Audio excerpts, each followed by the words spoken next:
today we're back for some more incredible StarCraft. Tolly, get your butt out of the camera. Tolly! Just get your butt out of the camera. Good girl. Yeah, you're a good puppy. How are you doing today, Ozzy? Doing good. I mean, as always, excited for more and more StarCraft. Both IPSL and BSL kind of hit the later stages, so every game now is pretty high quality all around them. Yeah, Yes. just all around. And speaking of which, we have Striker who's going to be playing in both at the same time. That's going to be fun for the poor guy. Yeah. So, yep, So, everything is live today, so Striker is really just being a champion of the people, which is honestly impressive. The man has no quit in him. yeah, and he's been looking. I mean, he's always a grinder anyway, Yeah. generally from what I've seen. But yeah, he's been looking super solid lately. He's always been kind of one of those upper echelon, NA Zergs to begin with, but he's been looking really solid. Yeah, no, 100%. And, I mean, CBT, I feel like is not his strongest matchup, but definitely very good. I've never seen, the only person I've ever seen him struggle against is Gypsy. And, well, Hmm. to be honest, if you don't struggle against Gypsy, you're not anyone playing in these tournaments. It's pretty forgivable for sure. Yeah, I mean, looking at the group today, we got Zeke, Old Boy, Striker, and Tarson. So the two Zergs are kind of the big favorites, but Tarson, we talked about it before, no slouch himself. And Old Boy again, we see his name coming up again. He's been he's done his upsets here recently for sure. Bit of a Yeah. wild card. Honestly, like, it would be very surprising to see any upsets, but at the same time, Zun and I said that about Doodle and Dexter's group, and Yeah, that didn't get us very far. yeah, that was super surprising. But let's find out. The easiest way to find out if we have an upset is just let's go watch the game. Yeah, nice. Hopping straight into it. Love to see that. Yeah, so here spawning in the top right corner here on Eclipse, we have Striker and his opponent, the Chinese Terran, moved to NA. We have Old Boy.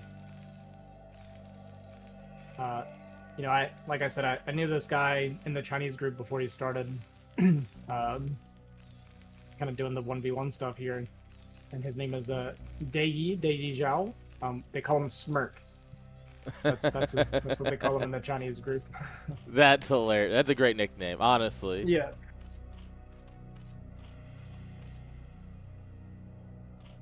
I will say Eclipse is kind of a hard map for a lot of Zerg players.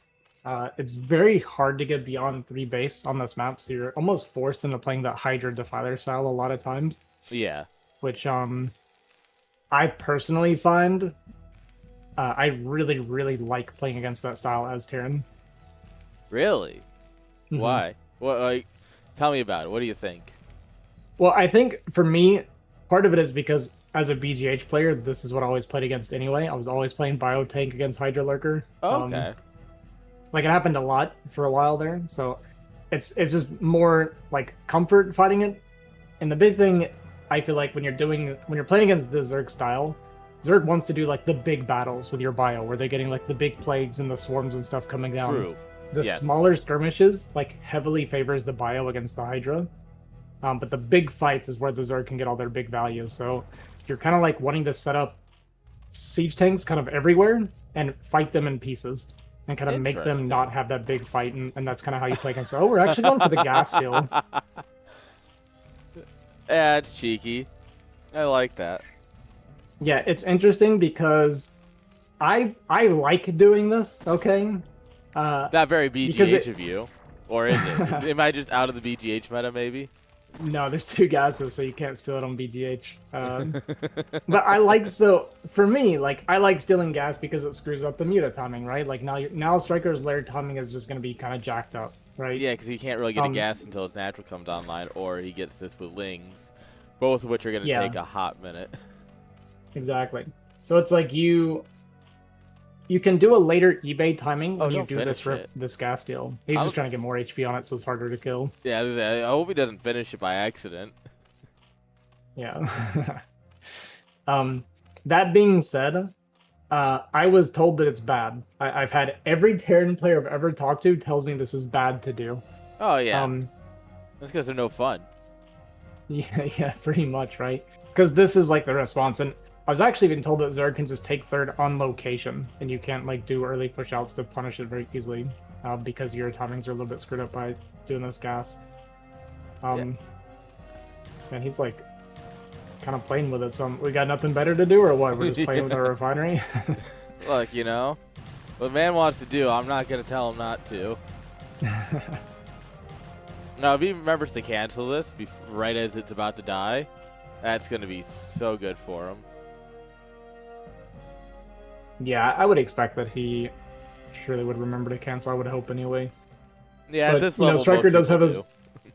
Yeah, he's got that gas running at his natural now, and I mean, you see this layer timing is going to be like 350-ish almost, right? So, Yeah. I mean, this is like super late. So, I don't even know, like, can you even go mutas at this point? Like, this is kind of what I mean. Like, when I still gas like this, I feel so free to just not take turrets for such a long time. Yeah, and Striker's not even killing it right now, right? So it clearly indicates to me that he's not worried about that second gas getting getting it as quickly, you know? Yeah, I mean, I would love for like a higher level Terran player to explain to me why it's bad, because they don't do it at the pro level. Like, you never see this happening. So yeah, there's got to be obvious reasons, or maybe not obvious reasons, but there's like known reasons as to why this is bad. I just don't know exactly what it is. Yeah, it feels like just feels like one of those things that it's bad because no one does it, and therefore no one figured out if there is actually a decent way of doing it. Because there's definitely some room to play it, especially if you're trying to, play into a different meta, I should say, right? Or we're trying to get everyone out of 2-hatch meta. Something like that, absolutely, if figured out by a very good Terran. There's potential there. Yep. All right, Spire starts up for Striker. I mean, Striker is going to be able to drone very heavily for a while. Yeah. Because there's really nothing else to do at this point because of that gas steal. Okay, well, might as well make drones. What a terrible life. And Old Boy is doing my personal favorite build, the 1 Rax a cat and a 3 Rax. Yeah. This is like super comfortable to me. It's not really weak against anything. You have a decent marine count. You've got stim and range. Like, even on a normal muta timing, you have both stim and range done when mutas come out, which is why it feels really good. And you can have like a decent bio ball. So yeah, I just think it's a very comfortable build. Yeah, this was one of the first Terran builds I learned. Like, when I started casting in like 21, 22, this was still a very popular build in the meta. And so that was really what I learned. It was like, all right, this is kind of what you're looking for. This is what they're going to be doing. And then everyone switched to 2 Rax a cat, and I was like, well, guess I got to learn this now. Yeah. Interesting third base location from Striker. That's actually pretty hard to identify as Old Boy here. Yeah. Yeah, so this is like a 2.5 hatch for 2.5 base, I guess, but with an actual third base coming down. And this is part of losing the medic for free. Not very good. Oh. Wait, are we going there? I wonder if he's going back. I wonder if he's going home or if around? he's just checking around. He knows that there's lings out and about. Oh no. Don't lose the second medic. Yeah, that would be pretty tough. Wow, that's crazy. This is the luckiest find. I don't know what tipped him off that this was down here, but that is really, really big for Old Boy to find this. He's not going to be able to kill it, but even just having the information that it's down here is nice. Yeah, if he had knowing gone it's straight half here, the he battle. could have killed it, but he's going to get decent damage on it. I'd say it's really good for Old Boy, but losing the Fireball, actually not very good. And they didn't exactly trade very well. I think he killed, what, like 1 muta maybe? Yeah. And Striker's economy is like really good right now, so it's a little bit tough here for Old Boy. Thank you for the subbies. Appreciates it. The 5 gifted. Appreciate it, Heck guys. yeah. Yeah, Bioball gonna move out here. Striker does have his meat account kind of building up here, and I mean, like I said, his economy is like crazy strong right now, kind of off of this gas deal, and just like I said, forced to drone a bunch. So his economy and The other thing is, too, he's got 4 hatches, so his larva count is actually pretty high pretty early as well. Maybe that's the downside, is that Zerk has nothing to do but drone, and you kind of can't push to punish it. Yeah. Oh, bit of a mistake there from Striker. Only loses, I guess 2 mutas went down. Almost loses a 3rd. Yeah. Uncharacteristic from Striker to drop like that real quick. Yeah, I think the bio movement from Old Boy has actually been a little bit kind of unique, odd, if you will. And I think that's kind of throwing Striker off. Yo, But, another yeah. 5 subbies. Thank you all. Greatly appreciated.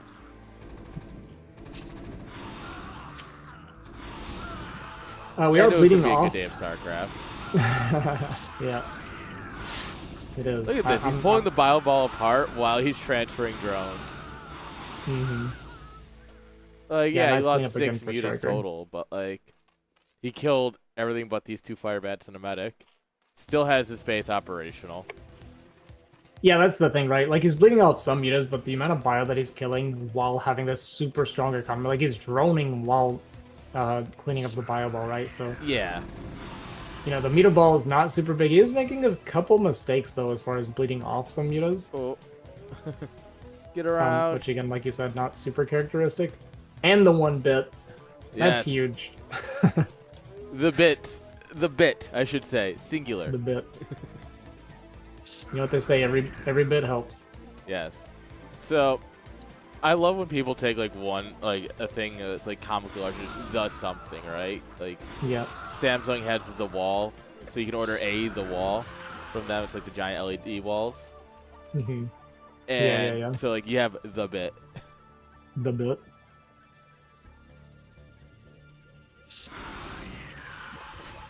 I mean, Old Boy's trading well against the mutas, like, overall, but Striker never really got, like, that big muta count to begin with, because he's just been getting so much eco, and here we have the lurkers coming across the map. He's got 4 lurkers out here. Kind of accidentally, I think, rallied them into the bio. Excuse me. Unless these are hold position. Oh, man. If these were hold position, and you're, like, baiting them into these, trying to chase these ones. Yeah, Old Boy's being a little kind of haphazard with his army movement. There's been some kind of misclicks. We've seen it a few times now, where his army is kind of floundering around like this, right? We keep seeing stuff like this from Old Boy. The tanks are in lurker range, which just... It's 4. Yeah, it's 4 straight misses. Something about Terran units is so much more fun to watch them just sit there and miss.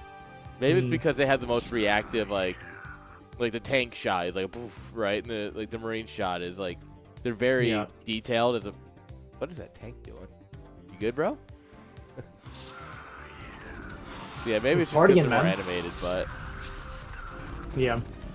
Well, they kind of got that oomph, especially the tanks, right, behind the shots. That's You're just true. hearing like the boom, boom, but they're like missing. Like, there's something about it that does kind of. It's just more watchable. Yeah. All right. Ooh. You're just like, huh? There's the bio. What is Striker working towards? Is he going towards? Okay, it looks like it is going to be Hydro Lurker. We see a lot of Hydro still coming out here with the Lurkers, so it's going to be the Hydro Lurker style, but he is getting that 4th base up and running. Maybe not up and running, but he's like looking towards taking that 4th base now. Yeah, and immediately gets scanned, though. So he's just going to bail on that. Alright, we scan towards the natural. Can we It's a hard try break, this? but yeah, the Defather's already out, which means Consume's not going to be far off, so there's going to be a very small window. And I guess we don't even have Siege yet, so I guess Siege will finish and then the Swarm will come down. Or it is that we're just watching this fight here in the middle. Alright, we do have Siege is here. Tank, though, takes a couple hits, so it's going to be a little bit softened up. Doesn't really matter too much because the Swarm is kind of the end-all to begin with.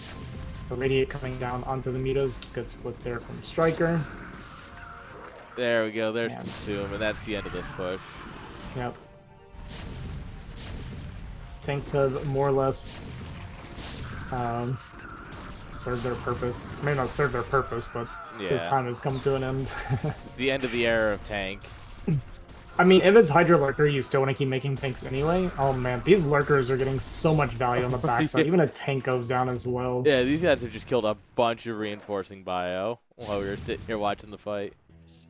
It's crazy that, like, Striker is super far ahead, you know, because he's relatively even in supply. Yeah. But the fact that supply is even, with how much Old Boy's been bleeding off kind of for free is kind of crazy, actually. His macro is clearly pretty good, but he's been a little lax on the kind of paying attention to his units, I feel like. Yeah, agreed. That's the fourth again, so that's kind of nice. Yeah, as long as you're keeping Zerg on 3 bases, it's still a very playable position. Yeah, that's kind of what I was about to say. It was like if we hadn't lost so many units for so little value throughout this game, I would actually feel like Old Boy would be in a great position right now because he's done a good job of keeping Striker on those 3 bases. He's just not trading well with what he has. Like even small things like that might not seem like much, but like this right here is happening constantly throughout the game. Yeah. How did this Lurker, Still how did this Firebat survive? What a beast.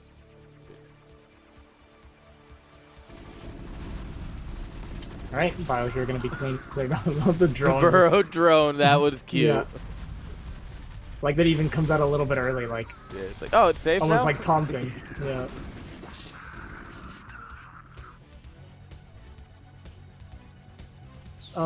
But yeah, I was gonna say, if it is that Hydra Lurker style, you kind of keep making tanks anyway because they still do well against Hydra Lurker, but we've been seeing a lot more Lings and no Hydra, so it does look like there's probably an Ultra Cavern, I would imagine. No, there's not, actually.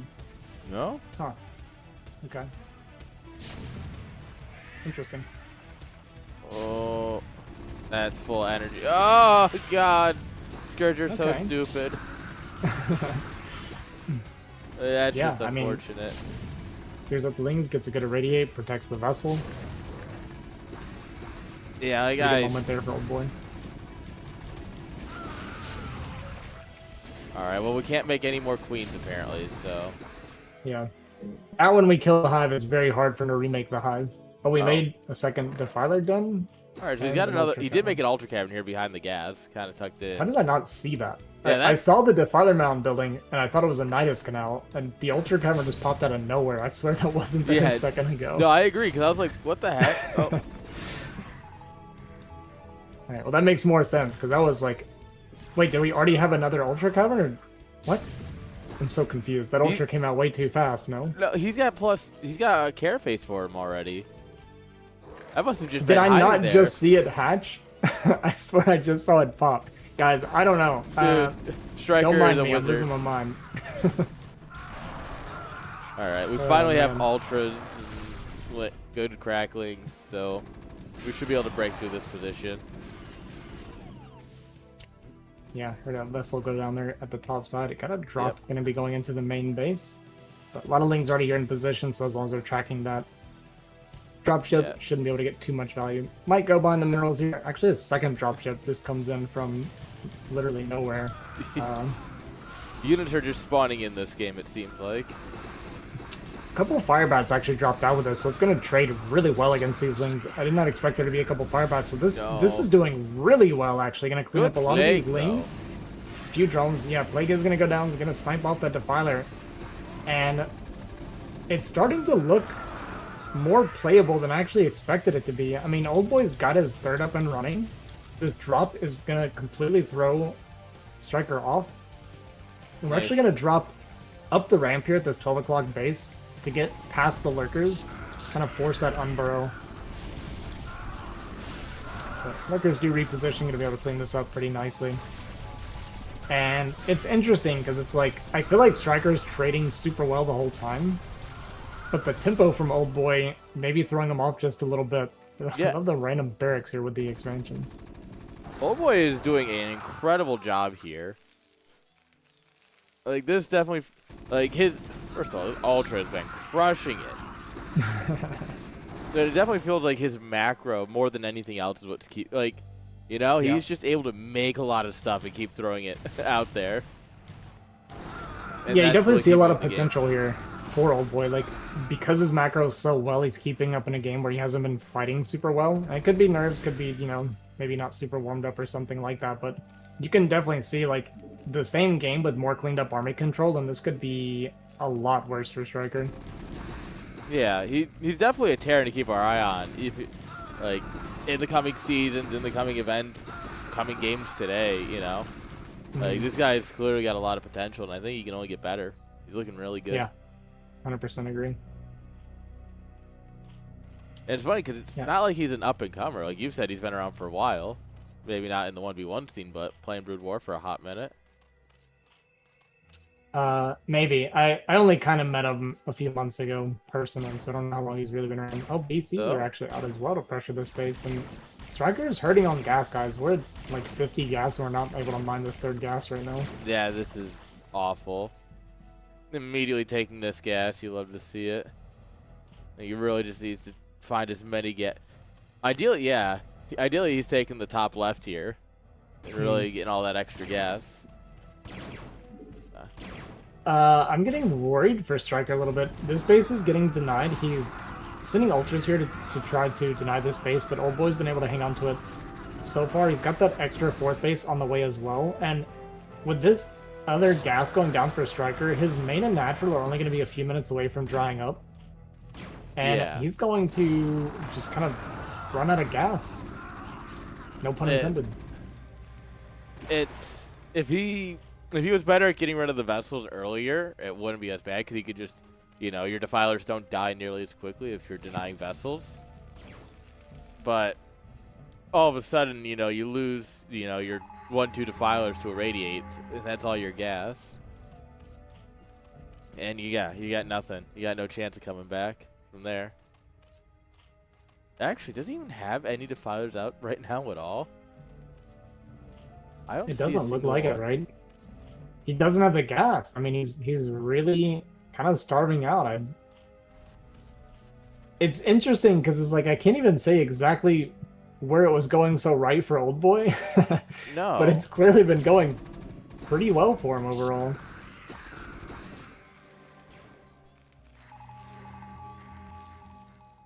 Yeah, I mean, he's still struggling to clear these BCs. Is back on mining that gas there at the bottom right, though, so Striker's gas income is picking back up, but even his mineral income looking a little bit light. And, you know, like you said, we're not even re-adding the defilers anymore. We're kind of just throwing Lane Ultra into Old Boy. And we are going to break this position, so that's pretty nice. Old Boy going to be going for this counterattack here, the 12 o'clock spawn, but I don't think he's going to be able to break it with these lurkers on the high ground. It's going to be extremely difficult. Yeah, I mean, there's several lurkers up here. A lot of fire bats, which is nice, but don't think it's going to work without any D-matrixes or anything. And we haven't been remaking vessels either. There's been like no vessels, no defiler for a while now. Yeah, what am I thinking about? Like, oh, you know, like vessels, and I kind of looked around. I'm like, I see like one vessel, and I'm like, well, I've already said it, so it's a little late, but. Yeah, I think this is like the only vessel in the game right now. Yeah, I think you're right. And Old Boy's floating 3,000 minerals. Or 3,000 gas, sorry. Yeah. The Striker's like, please give me something, please. I'll take it. And I mean, the BC's got pretty good value. You still want to keep like a decent vessel cloud before you're going into the BCs. Yeah. If you're swapping into BCs and you got a vessel, it's hard to get the value that you need to be getting because BC will also eat into your mineral bank quite a bit, whereas Vessel is very efficient for spinning gas. I think that Old Boy was on the verge of doing something incredible here, but Striker is just the better player, and it's starting to show now at this point. It's like, you know, everything went sideways, but it doesn't matter because it's Striker, you know? Yeah, I mean, Striker managed to stabilize, right? He got his 4 bases stabilized where he's mining properly and can now kind of focus on attacking. Like the SCVs. No, I guess not. Yeah, breaking the bottom right here that he was trying to take, now breaking this base, denying this base, you know? Oh, yeah. Right as the SCVs come back, too. That's so painful. Yeah, Steve is going to get eaten up a little bit here by the lanes, but... Old Boy kind of running out of steam here. Yeah. He's not running out of And gas, though, that's for sure. that is definitely true. I even thought about it when I had that thought earlier when I was going to say running out of steam. And I was like, need to make sure I don't say the same gas one because it's the opposite here. GG's. GG, Striker going to win that first game. Old boy definitely making him sweat a little bit. Kind of nice to see. Again, I guess it was just kind of the macro and leaning on him threw Striker off just a little bit. Yeah. So yeah, if Old Boy can kind of clean up his army control and stuff a little bit here, I think he can really he might have the potential to be taking games off Striker, honestly. Yeah. No, that was a lot better than I expected for a lot more of the game than I would have considered, right? Yeah, 100% agree. It was like, wait a minute, there's potential here. Not like there's not potential for him, but you know what I mean. I knew what you meant. Yeah. Yeah, because I kind of wrote the game off a little bit early with how it was going because I felt the same way. I was like, man, we're losing so much and getting so little. We found the third, but we lost our bio ball. We're running into the lurkers. Like, Yeah. it really felt like nothing was going right. But then he just kept making things. Yeah. Exactly. You just keep making stuff, and then that's just how that works, right? Who knew? I mean, I do always teach people when I'm coaching like lower level CPL people, the first thing I teach them is macro basics, right? Yeah. Because I'm a firm believer that just strong macro can get you very far, and I feel like that was the example right there. It was very strong macro from Dayi, or sorry, Old Boy. I'm gonna call him Dayi. It's gonna happen a lot. I'm talking about Old Boy when I said it, just so you guys Well, I thought know. you were about to say day 9, and I was like, wait a minute, no, no, definitely not day 9. No, but I agree, and that's something I've said a while too. Is like there's 3 aspects of Brood War, right? There's macro, there's micro, and there's game sense. Game sense you just have to learn. That's not something that can really be taught. And micro will take you so far, but macro will take you so much further. Like you get a lot further by making 2 more rounds of Hydras than you will microing your 4 Hydras against their whole army. Yeah. Except at Protoss. With Storm. But yeah, it's that's how I feel about it too, so I get exactly what you mean. Yeah. Yeah, I just think it's a strong foundation to have, right? To just have strong macro and mechanics and then you can kind of build up from that, right? And that was kind of my kind of story coming to 1v1 was playing BGH for 25 years. I only knew how to make units, never learned how to control anything hardly. Hey man, that worked out well. Yeah. Picked Protoss, got A rank. Oh man. The Protoss believers are they have no real defense against that now, do they? Yeah. Swapped to Terran, realized I had to learn the game, and here I am. You're like, crap. Now I'm only B+. Yeah, turned on the game timer, didn't know that would even existed for a while. When do your gates go up? I don't know, whenever. Yeah, whenever it feels right. That's what I always told people, and they're like, what's your timing for this and this? I'm like, I don't know, whenever it's time, man. I should play Protoss. That's how I believe, but I just enjoy Zerg too much. I feel like Zerg's not exactly the most forgiving at being stupid, but it's also the hardest for people to deal with. It's like, oh, Protoss is gonna do something stupid. It is what it is. When I show up with like my crazy timing, everyone's like, what? How does this even work? Hi, puppy. Yeah, that's part of it. Can I help you? What do you need? Is it just... No, it's head scratch time. Sorry. It's good. Yeah. Hi, Jinx. Did you show up for head scratch time, too? Can I help you both? What did you 2 break? Usually when you come in here together, you probably broke something. Hey, get out of there. Yeah. You can tell when your animals are guilty of something. There have been times where I've like walked outside, my dog runs away, and I'm like, all right, what did you do? Yeah. Why are you telling on yourself? Oh, all the time. They love my bed is like their safe spot. So like they'll get up there and they'll hide in the blanket, and I'm like, all right.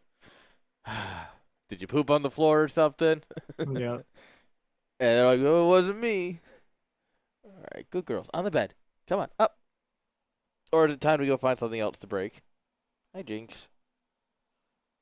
Girls, girls need to figure it out. Oh, man.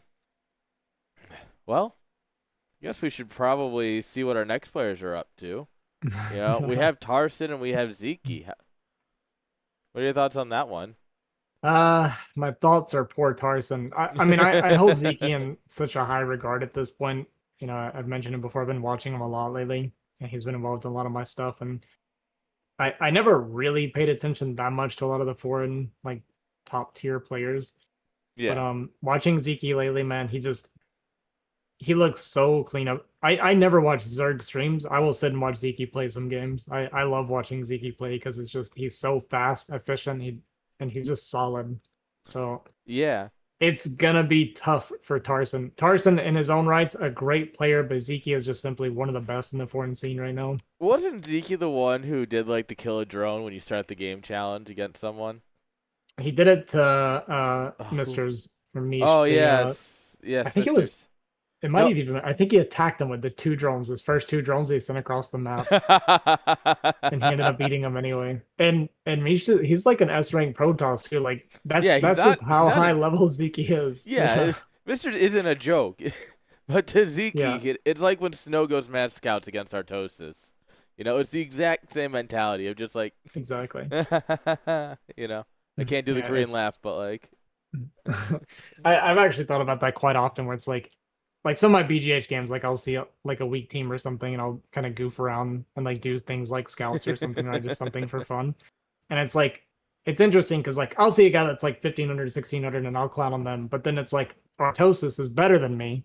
He's like S rank, right? High yeah. A S rank. And you still beat And him then with you got scouts. and there's somebody that's so much better than him that they're clowning on him with scouts. And it's like, man, how bad am I that someone can clown on someone that I can't beat the way that they are? Like, yeah. Dude, trust me, I wanted that for a long time. Yeah. All right.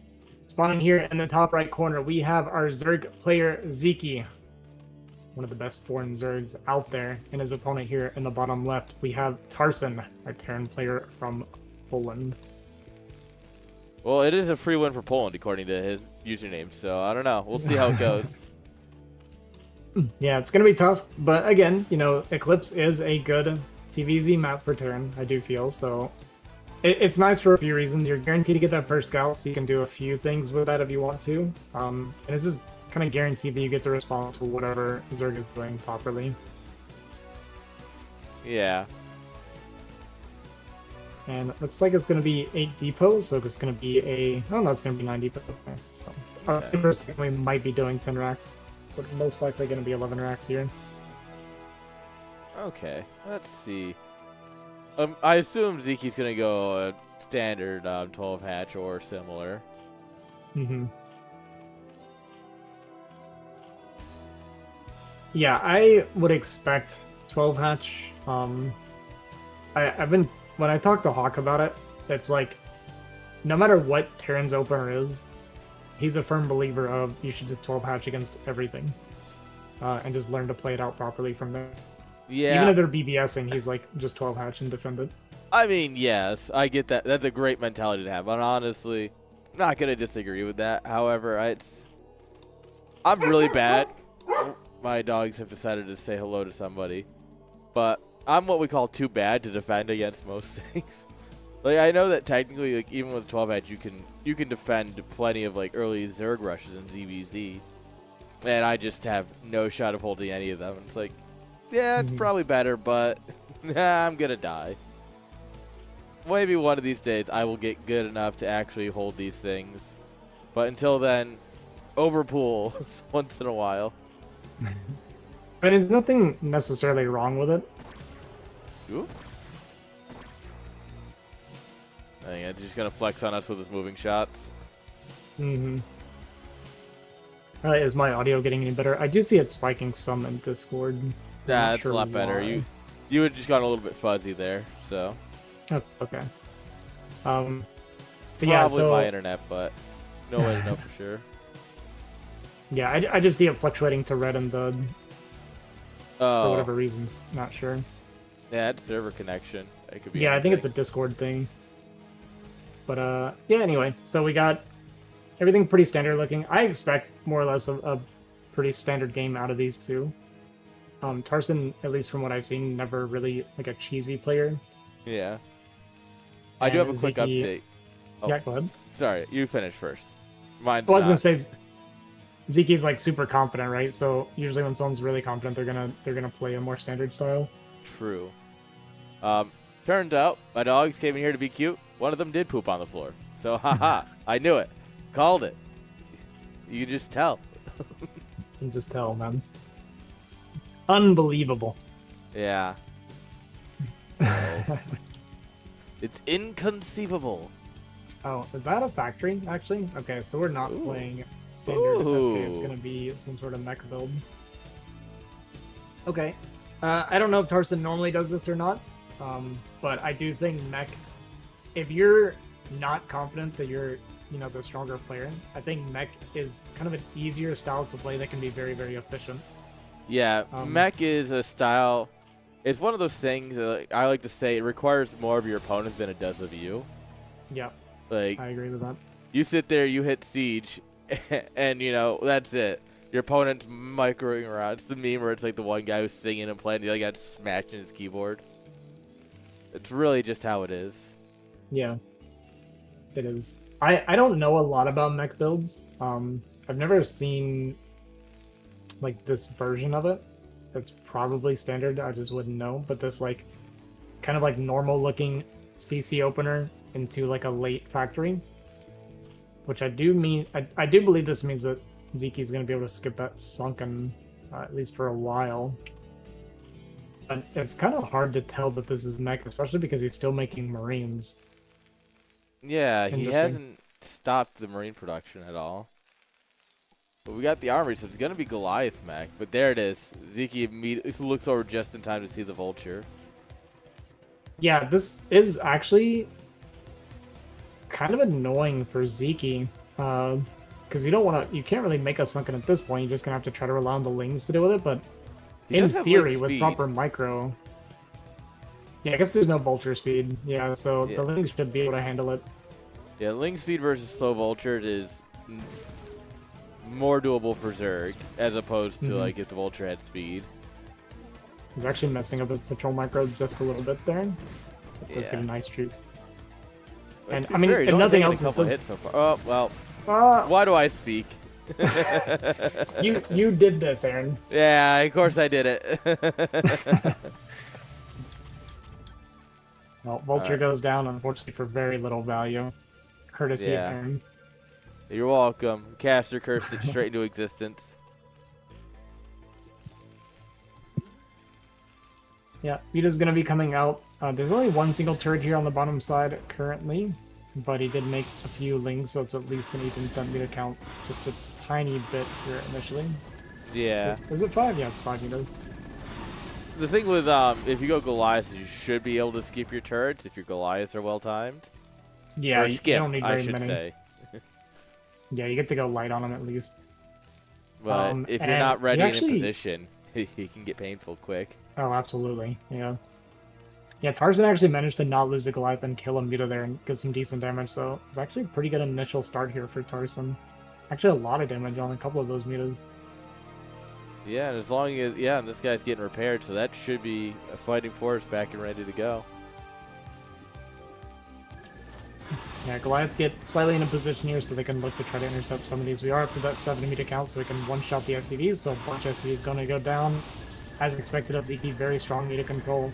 Range does finish just in time, so we get a few decent volleys, but no meters go down so far. Nah. Well, we're just continuing meter production. Yeah, I'm curious to see how Zeke wants to play it out. Typically, when you're playing against Goliath builds, you make a lot of mutos for a while. Yes. And then eventually you swap off once there's like the threat of Valkyries or Vessels coming out. I've always enjoyed the like when they get up to a control group of Goliaths and you go in with 2 control groups of mutas and you can just win. Yeah. And everything just feels right because Goliath players don't deserve to win. Well, it's funny, right? Because the whole thing about Goliath that people like about Goliath, and you always think about how strong Goliath anti-air is, but ironically, the counter to mass Goliath is actually just mass Muta. Yeah, because you'd think it'd be Lings. They gun down Lings way too quickly. Yeah, You think rings it'd are be terrible Hydras? against You Goliath. really need the good numbers to do Hydras. And you're like, Mhm. why? They're supposed to be an anti-air unit. Why is your anti-ground attack so good? Yeah. Yeah, with the Hydras, it's like Hydras are very good against the Goliath, but you need a strong economy to be pumping the amount of Hydras that you need, right? Yeah, and then they build one tank, and all your Hydras get flattened as they try and Right. get around it. Yeah. This guy is a Terran player. They're like, oh, yeah, you just build Hydras. It's like, yeah, brother, I wish. Yeah, so here you see the Muta's going to come in and kind of fight some of the Goliath. Yeah. Only one Muta goes down, actually. That's And not the damage bad. getting split pretty much perfectly on those Mutas. Like how low so many of them are without dying. That's kind of crazy. Yeah, that is the luckiest there could ever hope to be. All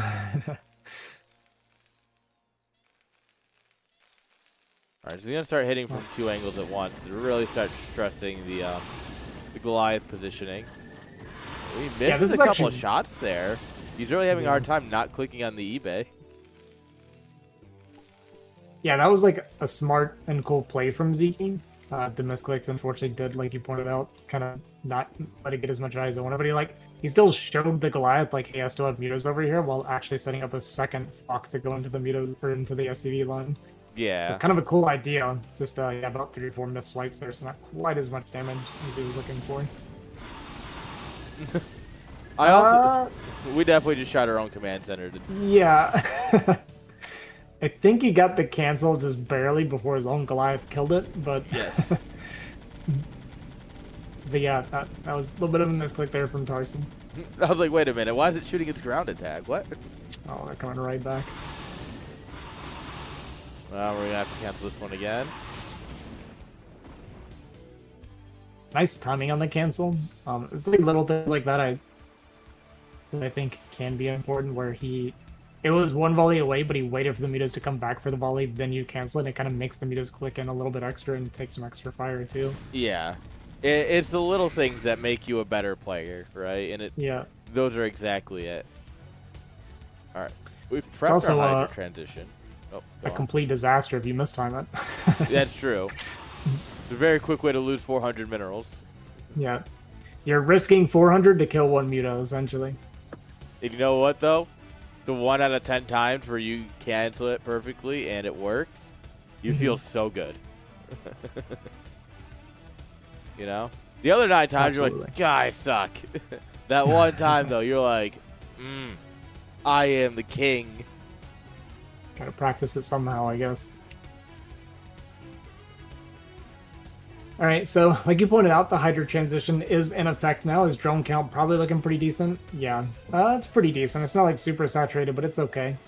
Yeah. When we get into those Hydras at this point, we do have the Vultures going into the base up here. Gonna get 1 drone kill only. Actually, it looks like 2 drone kills, yeah. Yeah, but, I mean, 2 drones for 2 vultures. Not the best trade, not the worst trade. Like, there's plenty of worlds where you dive in there and you get nothing.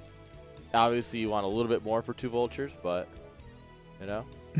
We see the classic don't counterattack me turrets coming down. Yeah. Please leave me alone.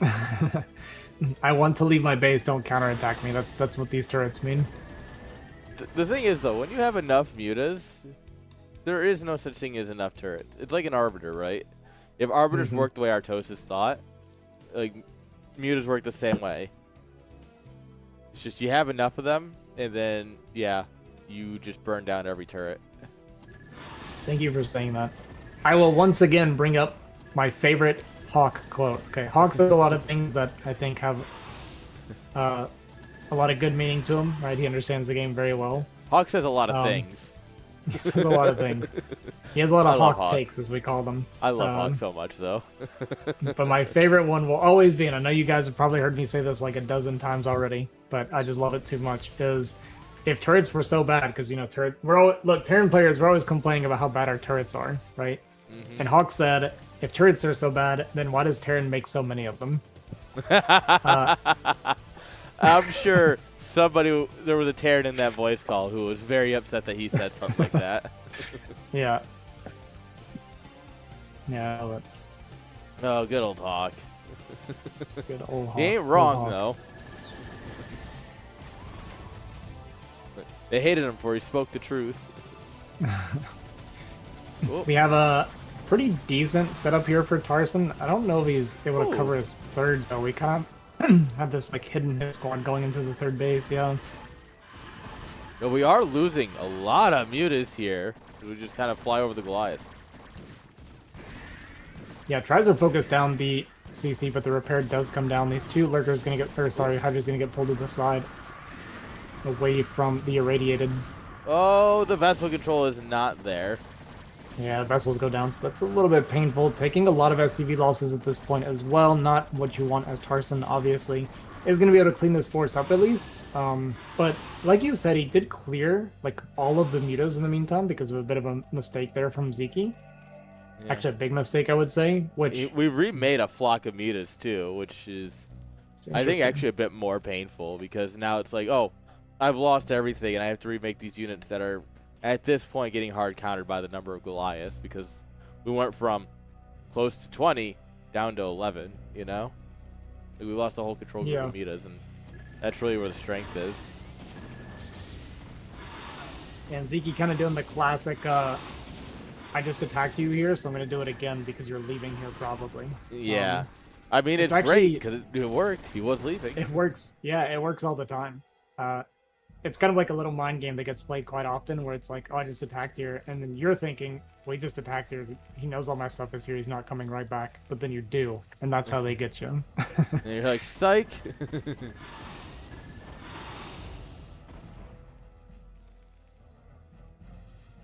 All right. At this point, though, Tarson needs to be more proactive than reactive. Like, he killed the drone tier 1. That's cool. He killed a couple drones in the third. He isn't denying any bases. He's not doing major damage. He's not winning fights, you know? Yeah, well, he got a couple decent trades, at least against the army. Yeah. And he is scaling up, so there's kind of like a moment where mech is going to be like super strong once they get properly upgraded. Vyncke's done a good job of kind of keeping Tarson on the back foot, though. We do have a lot of turrets coming down here now. True. To kind of stop this little attack here, but... yeah, it's going to be a nice little catch here again for Tarson. I mean, he's just looking to trade and more or less max out. And, I mean, the mech army, when it's maxed with, like, really good upgrades, is insanely hard for Zerg to deal with. And it actually comes down to, like, needing queens, which... Queens? In my... Yeah, there's the queens, so we are working on it. In my experience, and from what I've seen, it seems like cloning queens to kill tanks is actually quite difficult. You have to do it cross map. The proper way to, if you're gonna clone them, and this is like, well, I believe it's Soma, you basically have to start in your main to reach their main. Yeah, because and part of the issue with that is such a pain. Yeah, and the issue with it, from what I've seen too, with that is like queens are actually very squishy. I think they're 100 HP or something. They're like very, very squishy. And if they die, 120. If they die before the broodling reaches the target, it cancels the broodling. So correct. Yeah. Which is so stupid. Nice counterattack here though from Vyncke to try and buy a lot of time here to kind of pull this army back because he needs that queen energy. He can't fight this army. But all these mutas are going to go down to these turrets. The Hydra's going to get up here and try to trade out a little bit. But I mean, Tarson's kind of okay with tracking down this army and killing it off. Vyncke is doing a good job of pulling it kind of apart here, so it can trade a little bit better than you would normally. Going to be able to clean up a lot of these Goliathan tanks on the side. Yeah. And like I said, the big thing is that we're buying time for our queens to get energy to clear these tanks, because once the tanks are cleared, our Hydra's can win the fight. It's 150 energy to Broodling, so you'll only ever get one, basically. Like if your first round of Broodlings isn't good, that's it. That's really it. Vyncke is in a lot of trouble. We have another counterattack going down, but it's actually going to get cleaned up by the reinforcements. Tarson up 50 supply with his mech army across the map right now. And Vyncke's not... He doesn't have enough to deal with this. Tarson might be doing it here. Tarson winning this would definitely be a wild surprise for us to start off today. Yeah, I mean... I'm going to be honest with you, Vyncke looks dead on my screen. There is a lot of mech here. We got a few broodlings going to come out and kill off a few of these tanks. There's a lot more tanks than queens here. And even if we do get rid of all these tanks, the Hydra count is very, very low right now. I don't even think he could beat the Goliath force, much less the few tanks that are left over. Yeah, this is... Yeah, this is how fast queens die, by the way. Yeah, just straight one tap by those Goliath. The siege line moved up into the natural here. Gonna clear this natural. Vyncke, gonna be knocked down to 3 mining bases, or I guess 4 mining bases. The moment Tarson is taking his own 4th on the other side of the map, though. And I mean, Vyncke, his rallies are gonna be getting sieged here. He's got a bit of a force coming from behind here to try and jump on top of these tanks. Does look like Vyncke is actually gonna be able to clear this push, but he took a fair amount of damage in the meantime. How quickly and how well can he stabilize from here? Yeah. Like he has hive, but he doesn't really have any hive tech, right? There's no defilers to try and help. There's no, I wouldn't go ultras, but there's no Nidus canals anywhere that I can see. Like he doesn't have any of that good hive tech that really makes this a lot more winnable beyond just the queens. Yeah. Well. Yeah. That's true. We'll see how quickly Vyncke can kind of recover from this. I mean, Tarson's supply did dip quite a bit. This is still a pretty scary force, though, that could push into that top base. Vyncke does have a lot of Hydras going across the middle of the map right now, but his queens are going to be rebuilding the energy, and they're going to be very far off from another round of broodlings. We pulled all the stuff that was here. And this is one of the good things about Zerg, is that you rebuild your army very quickly. Yeah. Like, I mean, this is a strong counter. We're going to be able to clear this base, potentially, and we can just abandon the 12 o'clock base. Yeah, we just evacuate the drones, and we're going to kill a base here and also mess with the other base. And this kind of stunts pretty much all of the income, actually, for Tarson, because I think his natural is also mined out. So, yeah, he's just not going to be mining if this other base goes down. Looks like it's at least going to stay alive. He's just going to kill as many SCVs as he can, but he's going to be on 1 base mining versus the 3 or so base mining of Vyncke. So this is actually a pretty nice counterattack, and you see suddenly the supply coming back to even. This has been navigated so well by Vyncke. He was on the verge of death, and in one pretty, just a really strong, well-timed counterattack, and the game is kind of back in his favor, I would say. Yeah, I love that he's got the command center here, because he's like, I'm going to take this. And he got over here like, maybe not. But, he definitely needs to deny a base, is like the next thing he needs to do. And ideally, it's the bottom right as the freshest base. Yeah, it's tough. What is our queen energy at? He does scan that base, so he knows it's there, so he's going to be going towards our bottom side. And yeah, the queens, I mean, look, we're going to have a few broodlings kind of ready, but yeah, the other 3 have a long way to go. Yeah, and that's why it really does come down to the first broodlings. Like, if you don't get much with the first ones, it takes too long to get the energy to do another wave.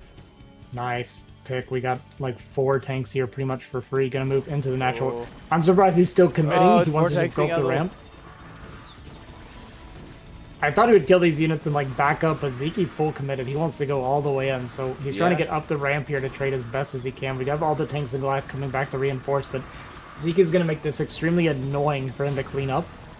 And while this is happening, another attack actually happening at the top side, so this is why he wanted to go up here to pull him all the way here. We got 1 tank and 1 Goliath trying to defend this SCV line. Oh, it's 2 tanks, sorry.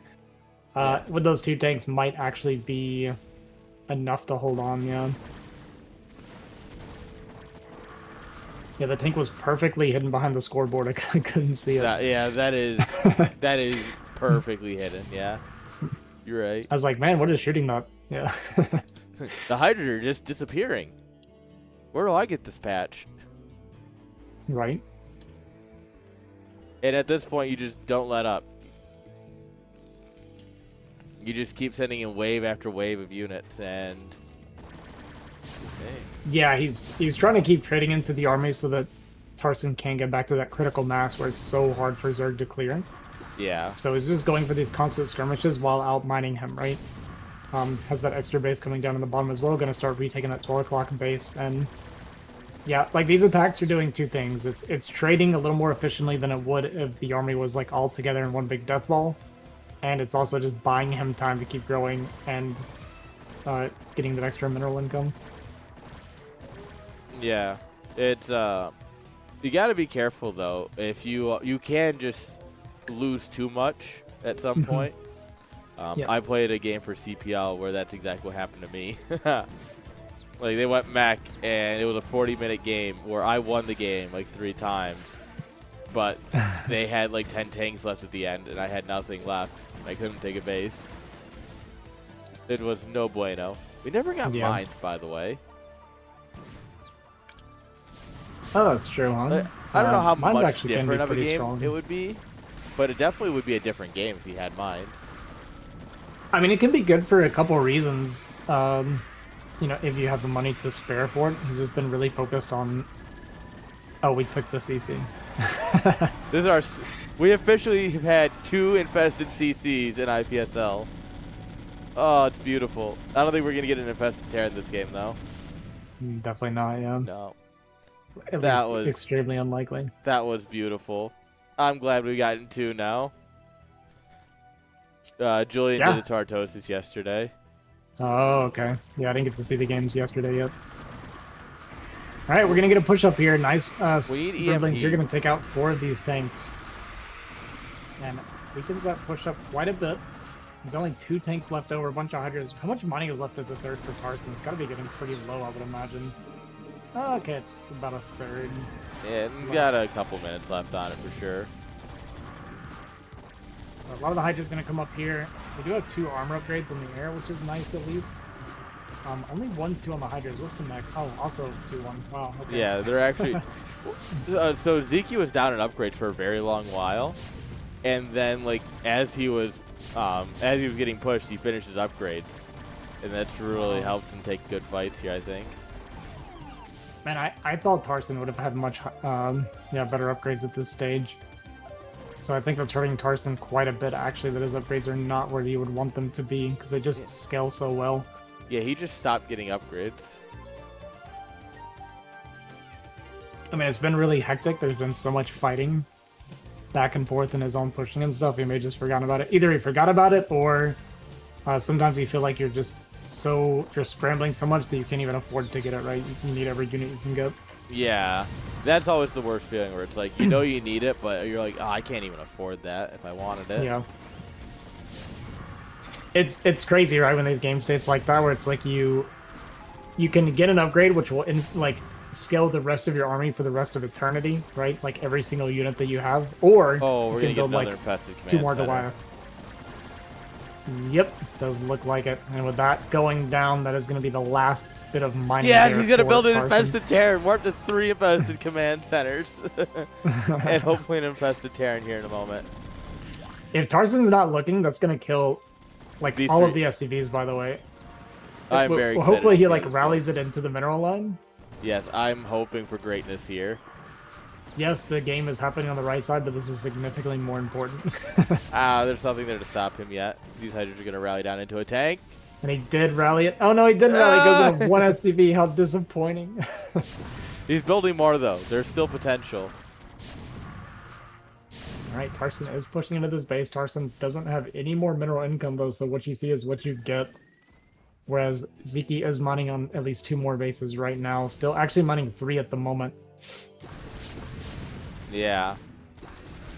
We are going to get in there and... Oh, there it is. He's just going to keep making them at this point. That's beautiful. Might as well, man. I love this game. Guys, I really love this game. All right, last of this army going to be getting cleared up.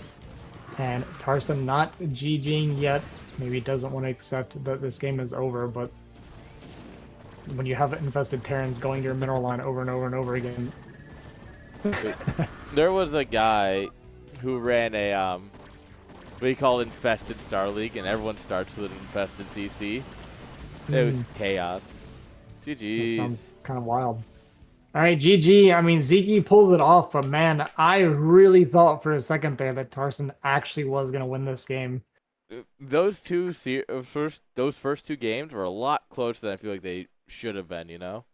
I agree 100%. Like, if you asked me to put money on it, I would have put like $1,000 or something, right? Like, I'm that confident, right? I'm like, well, of course Striker and Zeke win, but as I'm watching those games, if I were betting on that, I would be getting so nervous. Like, actually, that's not great.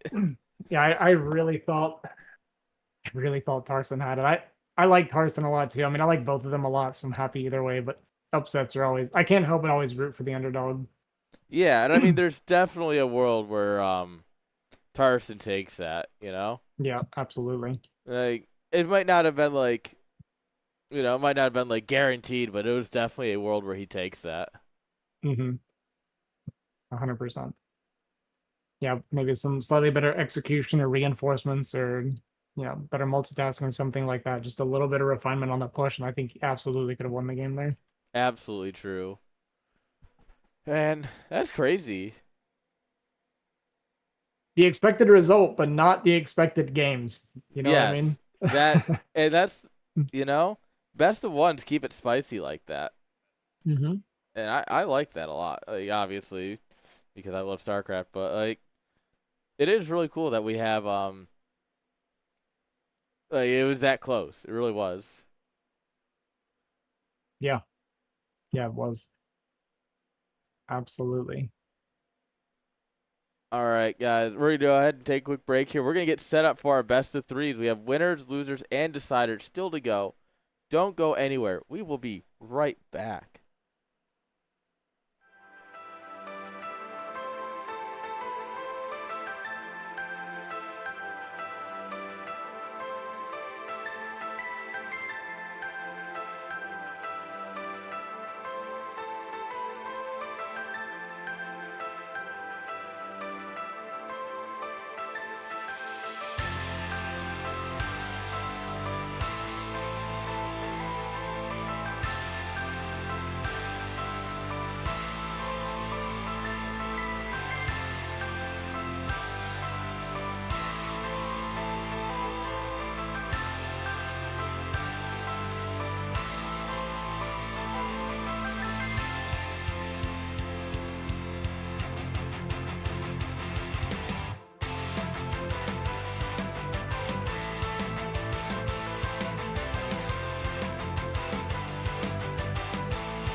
All right, we are back.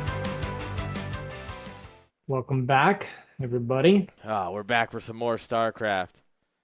And we are going to be moving on to the losers match because Striker is, of course, playing in BWCL because the man cannot be stopped in any tournament. And so he's going to play in all of them. And Yeah, I the get that, you BSL, know. yeah. I respect it. Yeah, I mean, when you're winning at everything, eventually you're gonna have to start winning. Play multiple tournaments at once. This is how it goes. Yeah. You don't like it, just don't win everything. Like, Exactly. duh. And imagine. But that's fine. So we still got good games to go. And then we'll pick him back up for the winners match after. You guys Yeah, we got a good old TBT coming up. Oh, great. Everyone's got to tune out now. You said that. Listen, true StarCraft fans love TBT because they understand how good this matchup is. If you don't like TBT, you're a fake fan. Dude, TBT is actually, unironically, a very enjoyable matchup. At every level except the mid-level. Kyrie and Terror had one of the craziest TBT series I've ever seen yesterday, so it can get pretty hectic. It can get pretty wild. Yeah. Basically, every level that's not like 15 to 2,000 MMR plus Artosis is an enjoyable TBT. Which is funny because I think Artosis' his favorite matchup is TBT, and it's also his best. But also, like, he always plays the long TBT. Like, just play 3-fact Vulture, man.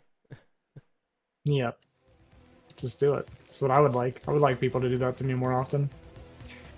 All right, spawning here on the right side, we have our first Terran player, Old Boy, repping Clan DV. And we have our second Terran player here, spawning in the bottom spawn. We have Tarson representing all of Poland. Damn, that's a lot of representation. Yeah, we got DB versus Poland. Well, I didn't know we were starting Nation Wars already, but, like, that's cool. Yeah, I'm curious to see how they want to play this out. I know from, at least, I don't know if I mentioned this before. I think I did. Old Boy, when I've played him every time TVT, is very aggressive. Lots of 2 factory builds, hidden starports, proxy factories, like very, very aggressive 1-base builds every time I played against him. So we'll see what he wants to bring out here against Tarson. And then I've played a few games against Tarson as well at this point. He, in my experience, is a bit more standard and just plays kind of a solid, strong TVT style. Now, it could be just that they just happen to play the style against me specifically, but we'll see if that's what they want to go with today. Yeah, I'm curious because Old Boy definitely feels like a very aggressive player just in everything he's done so far, just in all of his matchups. So I'm curious to see him play like a very aggressive TVT, you know? Because aggressive TVT can work. You go quick mines and speed. You're just laying mines everywhere under their tanks. Yep. A lot of potential for it. I feel like this is kind of like the Chinese StarCraft community in general. They all kind of do like offbeat aggression. Like Mihu as well, right? Like that's kind of what he's famous for. He's just hyper aggressive. So yeah, something about the Chinese StarCraft scene where they're always attacking, they're always going nuts. Well, so what I'm hearing is that, you know, moving to North America should have mellowed him out. Yeah, he might just become a mediocre standard B ranker like the rest of us. Yeah. Next thing you know, he's going tank first. You're like, brother, why? Yeah, I would actually feel bad if he moves to NA and we make him soft. Well, yeah, that or he's gonna have to sharpen everyone up here.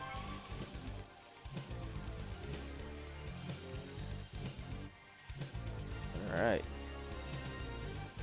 Let's see. We got 1 on gas here, and all 3 on gas here. Okay. Yeah, that checks out. That's yeah, don't you worry. It's gonna be aggressive.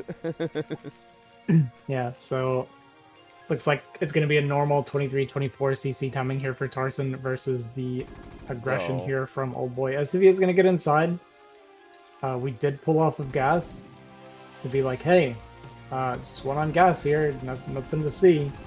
Yeah, And that's I really expect we're neat. gonna- I like that he Yeah. pulled off gas. He's going to give it a second for vision to disappear and then probably put them all back on. Okay, and then second factory going to be dropping here now, so Yeah. we'll see if this is kind of what I meant. We got offbeat 2-fact timing here coming out of Old Boy, so it's going to be that aggression. We'll see if Tarson can identify it in time. It is close spawns, which will be kind of nice for Tarson, so the barracks will get there pretty quickly. So he'll have more of a heads up than you would typically get on this. Yes. This is best case scenario. Short of Old Boy leaving SCVs on gas, so that way you Yeah. can just count them. Although, we did say like you could, but Wow, this Vulture is super ballsy. This was a big mistake from Old Boy not paying attention to the Marines staying with the Vulture. And losing that first Vulture, definitely pretty painful. Gonna get a nice bit of damage onto the second Vulture here. Or, yeah, onto Tarson's Vulture. This Vulture also going hyper-aggressive, though, and it's gonna get picked off as well by Tarson. This is going incredibly well for Tarson, trying to make sure that this weakened Vulture stays back a little bit. Gonna pick these Marines off. It does come forward and die. yeah, And... Okay, oh, wait, it's still alive? Did it not get shot twice? Am I crazy? What? Did we have a Apparently missed not. shot, maybe? I do think part of the play was like, oh, use the Vulture to keep back the Marines from contesting ours that are hitting the barracks. But then all of a sudden it just goes up a ramp into too much army, and it's like, huh, that's weird. So there is a little bit of potential concern here for Tarson. The thing is, he won that fight by so much that it's going to, I think, keep him safe here. But he doesn't know because the barracks came back because he was worried about it getting shot by all these Marines. So he still doesn't realize that it's 2-fact yet. No. It's going to be that 2-fact Goliath. Yeah. 2-fact Goliath is probably one of the strongest, most stable one-base builds you can do as Terran. Really? 3 Vultures show up here for Old Boy. Is going to be pushing him back. And now at this point, Tarson's like, oh, this is a 2-fact. He's in trouble here. I mean, these Vultures going to get picked off. We have 4 Vultures still alive. He's got only his own Vultures coming out right now. The SCV is not going to be here to repair quite in time, so the Vulture is going to get picked off. But he's doing about as good as you could hope for it with 3 Vultures. Yeah, you want to start targeting the SCVs because you can just one-volley them. Going to try and focus down this Vulture and does actually get it. He gets the Vulture. That's nuts. Alright, these Vultures are a little too wounded for the war at this point. But, I mean, that was a very good trade. And now Goliaths are going to be coming out, and we actually already have more Vultures at the rally point here. There's one Marine doing his job. Tarson's in a lot of trouble right now. He's going to stabilize here, but he doesn't have a good answer for the Goliath coming across the map. Old Boy was floating like 700 minerals, so probably a little bit of nerves because he knows he's in a really good spot right now, so a little bit late getting that command center going. Yeah. But with these 2 Goliath joining, it becomes very hard for Tarson to fight against this. Because Goliaths do like nothing to Vultures do nothing to Goliaths, and Goliaths have a lot of health. Mm-hmm. Yeah, it's like 13 shots or something to kill him. Maybe even more. Yeah, it's actually a lot more. Yeah, it than did that 4 damage because of the base 1 Yeah. armor. Yeah, so a little bit tough here for Tarson. Gonna just fight with the SCVs and the Vultures. It is only 2 Goliath currently, though, so it's going about as well as you could hope for. Still 1 Goliath remaining underneath this barracks. Another Goliath is going to join up. And Tarson actually microing this out really, really well. Yeah, this is like really good for Tarson. I'm surprised that Old Boy actually was making more Vultures instead of continuing the Goliath production. He made like 2 or 3 more Vultures after the first 2 Goliath. Yeah, that was kind of weird. The nice thing is he'll get a quick pickoff on this barracks. Yeah. We're going to be stuck at 3-fact for a while, which is fine, because obviously 3-fact Vulture only requires, believe it or not, 3 factories. So true. Actually, so true. But long term, that's going to get annoying. So it's currently 3-fact Vulture versus 3-fact Goliath and a Wraith. I'm just going to throw in a random Wraith there, because why not? Hey, Wraiths are cool, and if he's building Vultures, Vultures don't throw rocks in the air for some reason. Mm-hmm. Yeah, this is going to force Parson to respond to the Wraith at some point in some way, so it's kind of annoying for him.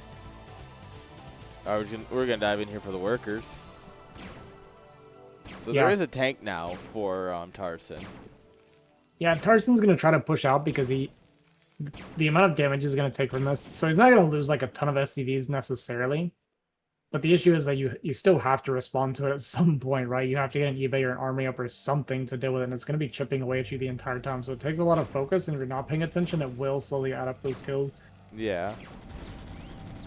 All right, we also have mines. Ooh. Very good. Wow. Goliaths are really good at cleaning up mines. They're so good at it.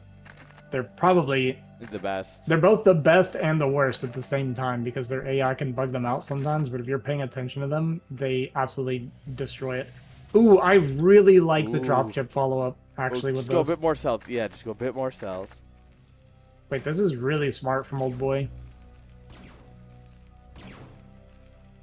Wraith still chipping away at a tank here. It's only got 3 SCV kills, so Old Boy clearly wasn't paying too much attention to it.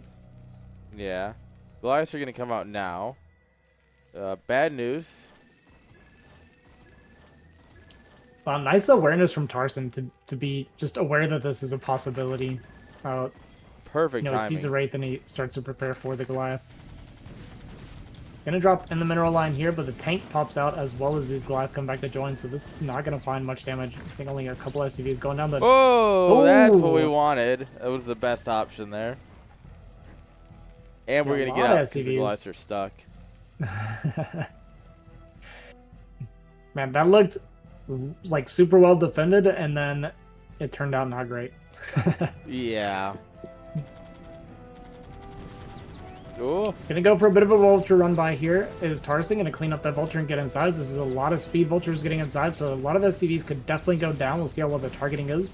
Gonna get the ones that are kind of building some structures here first, but nice pull from Old Boy. Not gonna take too many losses, but is gonna disrupt the mining quite a bit. Yeah, it's not a lot of losses, but it's still losses, and it's still all the disrupted mining time. You're not letting any... Doesn't have any mines on these vultures. If you had any mines left here, you just try to lay mines down around this. Mm-hmm. Yeah, always good to do if you have the mines. Yeah, you set up this kind of big minefield here outside of Old Boy. I love it when there's, like, you always have this situation. It's crazy how common this happens, where you have minefields on opposite sides of each other. I love when they're on top of each other. And you just kind of look at a field of mines, you're like, I have no idea which one's which. Someone's going to have a bad time here. Yeah, it's really hard to tell. There's like that little bitty bit of color beside the mines that you can kind of tell when it's your opponent or not. But anytime I scan mines, it's like, yeah, that's all there is for it. So it's so hard to tell, man. When you have mines on top of their mines, it's like, I don't know who's whose. We're just A-moving. I'll scan, whatever. Yeah. The Goliath will figure it out for me. Yeah.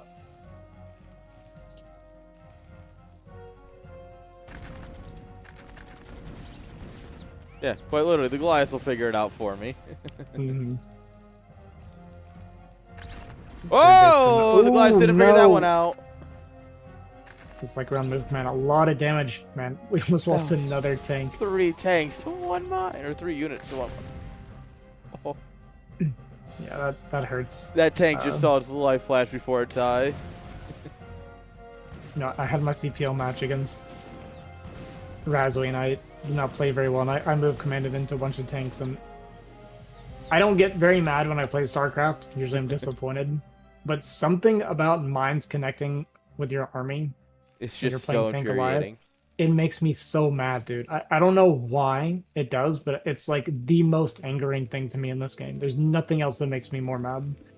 Dude, I'll hate when I try and get... I'll try and have lings go through to clear the mines. And then I'll pull 1 ling back. And it's like, oh, you know, like, I send 3 forward and, like, box 2 and pull them back. And the mines will chase those ones. And the mines just run to my army. And I'm like, why? There was 1 going right next to you, and I pulled the ones that were far away. Why? Mm-hmm. Game hates Right, getting us. a good position here. That tank has shot 2 of Razoi's, or sorry, 2 of Tarson's tanks without getting shot back once. There's the first one that goes down finally, but and that tank there just defended everything by itself. Dropship casually just...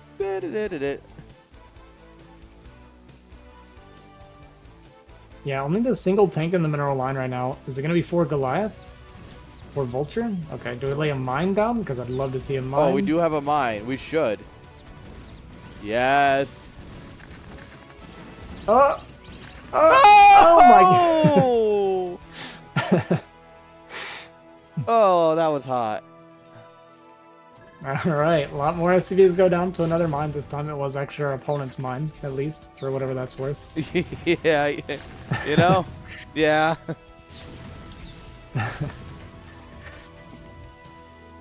You know, despite how many SCVs Tarson's been losing to these drops too, he's actually staying up in supply still. Yeah. His third base was up and running a bit quicker, so that's helped him a little bit. But I think it's just he's had like Old Boy doesn't really have a whole lot of SCVs realistically. His main's very empty for what it should be. Yeah, he's actually oversaturated on his main, so the mineral smoothing or natural, sorry, so it's not quite smooth very well here. And that is actually hurting him quite a bit.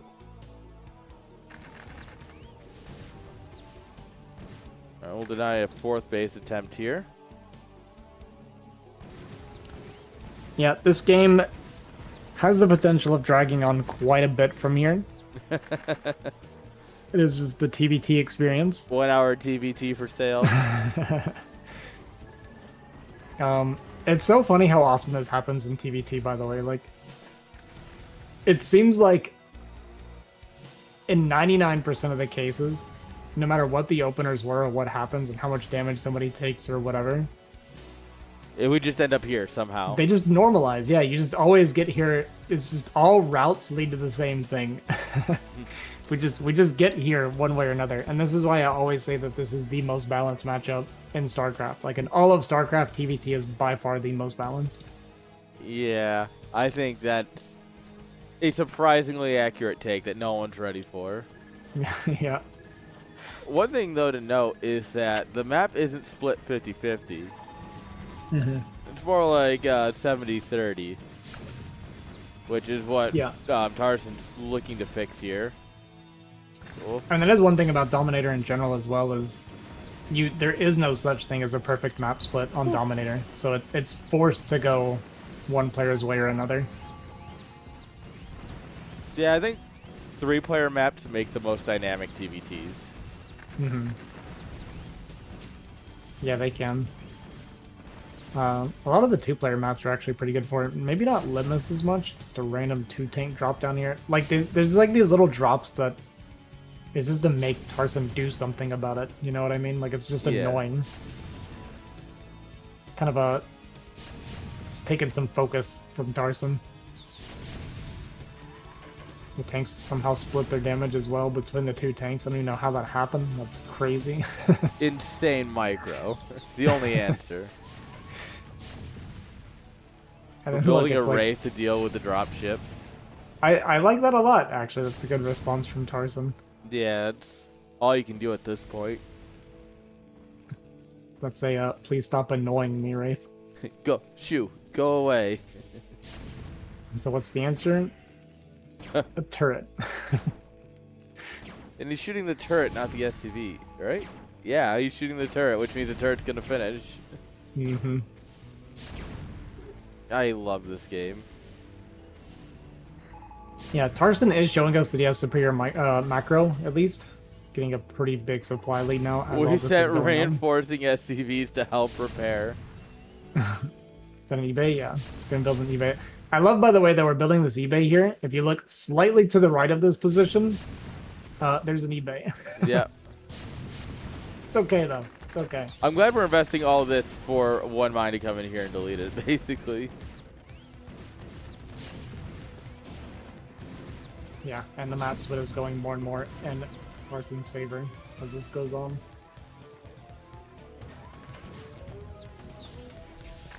Like, I like what Old Boy was trying to do down here. Yeah. But he definitely wasn't nearly ready enough to do it. Yeah, I agree. It's like, it's a cool idea, cool concept, but he didn't really commit for it, right? We had 2 tanks, and that was like 2 tanks can't really hold the position. Yeah. I like it because it puts such a big threat on so much of Tarson's base, but if you're going to do that, you definitely need to bring more than 2 units. Yeah, he knew this was all here. And that's the thing, too, right? Is like, well, you know that the enemy has army, like, right here. You should probably either push through that or really fortify this. No, we're going to land on a mine and have a really bad day. Oh. 2 more dropships going to come in and try to take this position, but these 2 tanks in those mines actually going to trade pretty well. And it buys time for Tarson's reinforcements to get in here and clean this up. So it's kind of like fun, annoying attempts by Old Boy, but Tarson's been handling it pretty well. Big fight here actually going to happen, kind of pushing into each other's siege lines. So a lot of tanks going to go down on both sides. Yeah. This is a crazy push from both sides. Both of them thinking they can secure this area, but Old Boy has Old Boy has an incredible upgrade lead. Oh, what is it? It's 2-1, I assume? Yeah, 2-1 versus just +1. The fact that he was +2 and the fight was even that close is actually kind of surprising to me, because +2 is such a huge boon for the tanks. Alright, so 1 dropship wasn't enough. 2 dropships wasn't enough. 3 dropships. I think he's helping you learn to count with Old Boy. 1 dropship. Well, you know what it is? It's by the time we drop in and get back home, the next dropship is done. So we're just going to keep doing +1 every single drop. He's going to come in here like 12 dropships at some point.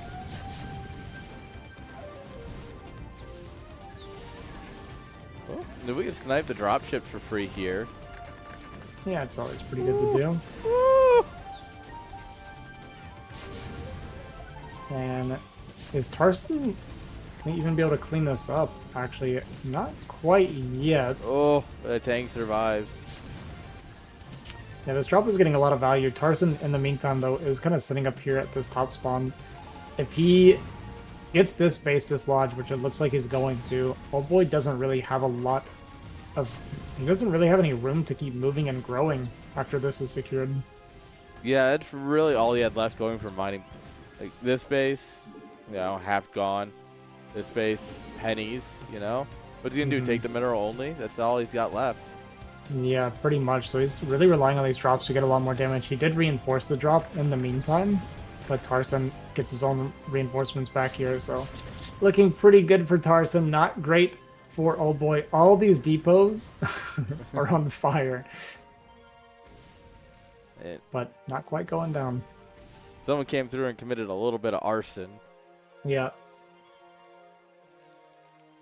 A couple of buildings are burning down. Doubt that Tarson's going to notice with everything going on. And from here, man, it's so hard for Old Boy. Like, what do you even do from here? You can't really get out on the map. You can't really secure any extra bases. He might try to go for the 6 o'clock spawn here, but the mines, because we're move commanding. It's so hard to not move command. I do it all the time, too. Oh, my God. Another tank goes down. That's so wild, because I never move. Like, I hate move commanding, because I know I'm going to do stuff like this. Which leads to the opposite issue, where you attack move, and you end up, like, getting caught on something and losing a fight because of it. Yeah. He's also not splitting his tanks up a little bit, so they're taking extra splash damage. Yeah. That is actually true. Looks like Tarson's gonna try to break this position a bit. Oh, we unsieged right as Tarson's coming into worst case scenario. And Tarson's gonna get this position and deny this base. And Tarson's really playing this pretty well. Like, he understands his win conditions. He doesn't need to keep growing and taking the map. He's already got enough map at this point, in theory, to win. Just deny Old Boy from getting on even bases and your opponent focus just can't more on have the any fighting map. in the army. Yeah, exactly. Well, with that drop, it was expensive, but we don't lose the position yet. These unsieges make me so nervous. And Tarson still is only on that +1. So that is like the one thing that Old Boy really has going for him. I think if it weren't for the upgrade advantage, he would have lost by now, but... Yeah, I think you're right. Yeah. I mean, the difference between a 3 volley and a 2 volley is pretty massive. It's incredible how bad these fights have been going for him being up in upgrade, you know? Yeah.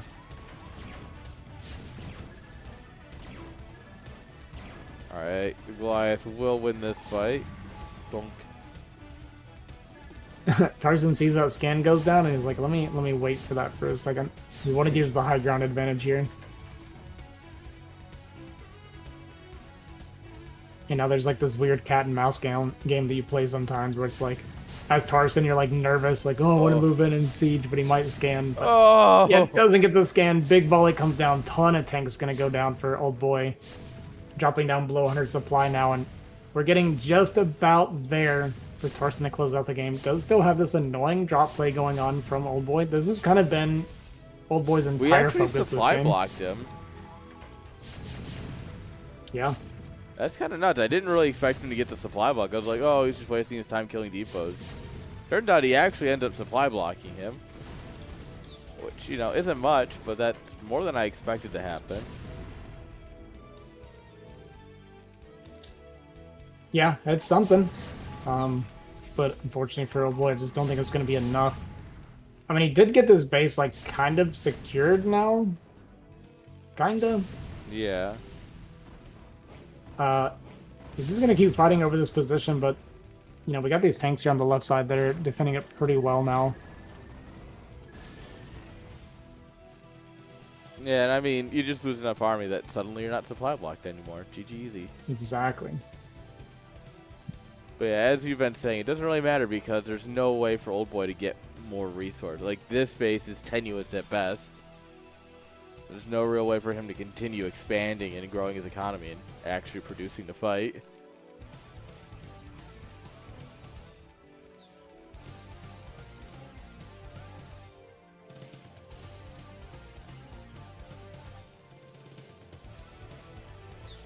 I mean, unless you take his mineral only. And that's truly absurding dominance in TVT. If you're taking... Yeah, I mean, if you're able to take your opponent's mineral only, then I think you've already won the game, but that is kind of a funny thought for sure. I think if you can infest 2 command centers, you've won the game.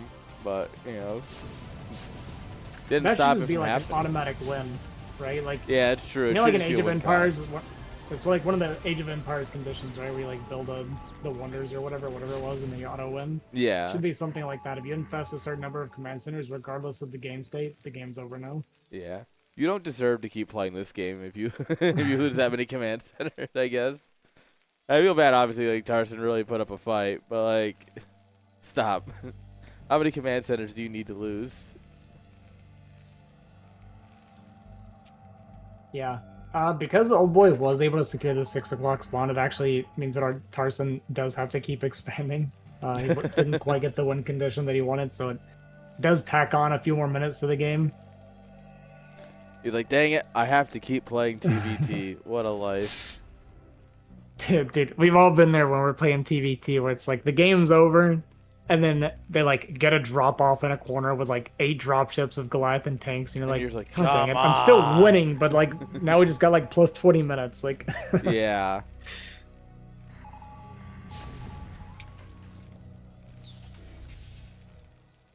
Are we gonna go for another drop in here? Please don't. There's so many mines. There's so many turrets. There's tanks. This is the play, man. I will say this, because he's drawn Tarzan to fight over this for so long, he's actually managed to reestablish that top right base as well. That's true. See a drop ship. Yeah. That's kind of what I expected to come out of this. And is Tarzan working towards a win condition, or is he simply playing towards base denial? There's no like BCs or anything on the way, I don't think so. No. Yeah, no BCs. This is just make tank until win. Yeah, just wants to reestablish the siege line up here. Yeah. Or the arty mitosis, don't make BCs before 50 minutes. He's attacking into the high ground siege tanks. Yeah, I don't know if this is the play. It's gonna work because he's got twice the amount of tanks, but like... Yeah, actually turned out pretty good for him. I had my doubts there for a second. So here's the funny thing, because he's kind of securing the spot, this could very easily turn into him getting Old Boy back for what he's been doing, because if he gets onto that high ground with his tanks, he can start sieging he can start sieging the main. Yeah. Yeah. Nice drop from Old Boy, though. I mean, honestly, Old Boy is kind of clawing his way back. He's he's making way more of a game of it than I thought he'd be able to, and I feel like I say this every single time I watch this guy play. Yeah. How many times have we said that today? Yeah. Yeah, decent drop damage. You know, he is up to those extra bases now. I mean, he's made it up to, what is this, 1, 2, 3, 4, 5, 6 total bases now. Yeah. Which is pretty impressive considering how locked out he looked in this game. Yeah, he's somehow made this a game. Like, this isn't being pressured anymore. It's just kind of a stalemate. We're here, but we do have plenty of tanks up here, and this base is going to get taken. All right, drop ships are the name of the game, though. Yeah, big guys, drop here in this pull movie. your slot machines because it's lotto ship time. Ding, ding, ding, ding, ding, ding, ding, ding, ding. Oh my the God, that was mine. huge mine hit, but not going to be enough to clear this up. Although another one goes off and picks off another tank, some splash to kill our own Goliath as well. So we clear this spot, though, and that's what matters at the end of the day. We did get redropped, it looks like, on the top side as well, though. Yeah, but I think losing this is much better for Tarzan than Old Boy losing this base, you know? Yeah, I 100% agree. Tarzan can regain this much easier, whereas there's no real way for Old Boy to get that base back very easily. Yeah, we don't even kill the command centers. Mm-hmm. Like, worker damage is not permanent. Yeah. Yeah, I respect how much he's scrapping it out. Definitely making a lot more of a game of it than I feel like most players would have been able to. Absolutely, yeah. This is honestly a good showing from Old Boy, and I'm curious to see what he'll do in game 2. Yeah. Oh, we're SCV bombing. Let's go. And that's when you know you're getting desperate. Once the SCV bombs come out, yeah, you're officially reaching desperation. Well, this is nice. Old Boy's like, yeah, we could go to game 2, or we can make game 1 the length of a whole series, so that way game 2 can be even longer.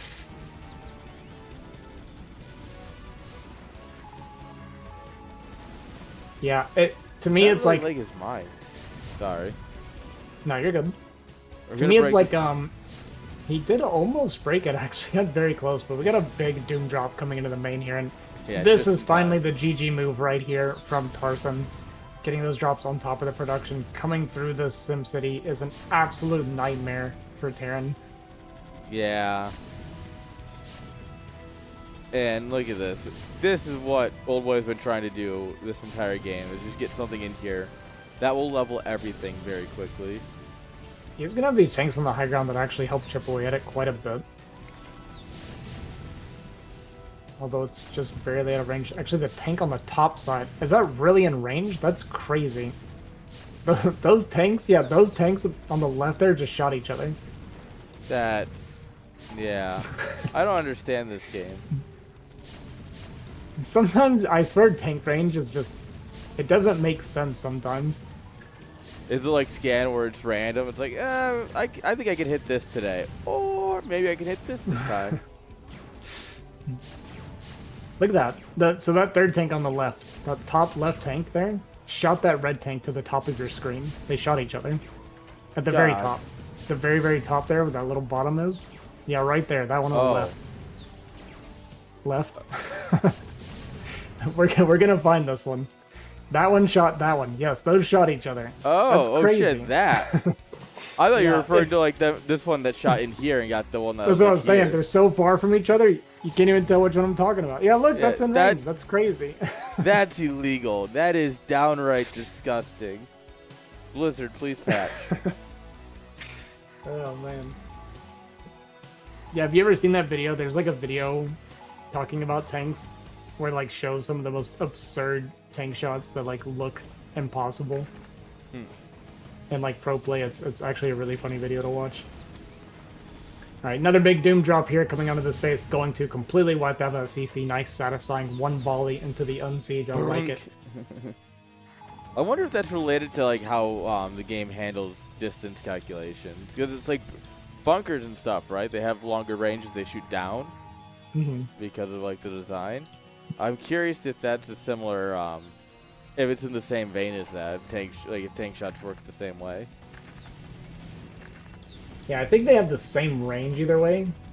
I don't know why. Actually, I think for bunkers, it's because the model is like the way the model is. Yeah, it's weird. Um, it's like it shoots out of the bottom of the bunker or something, so it actually adds those extra pixels uh, from bottom, yeah, instead of the top. So something weird like that. I don't remember exactly what it is.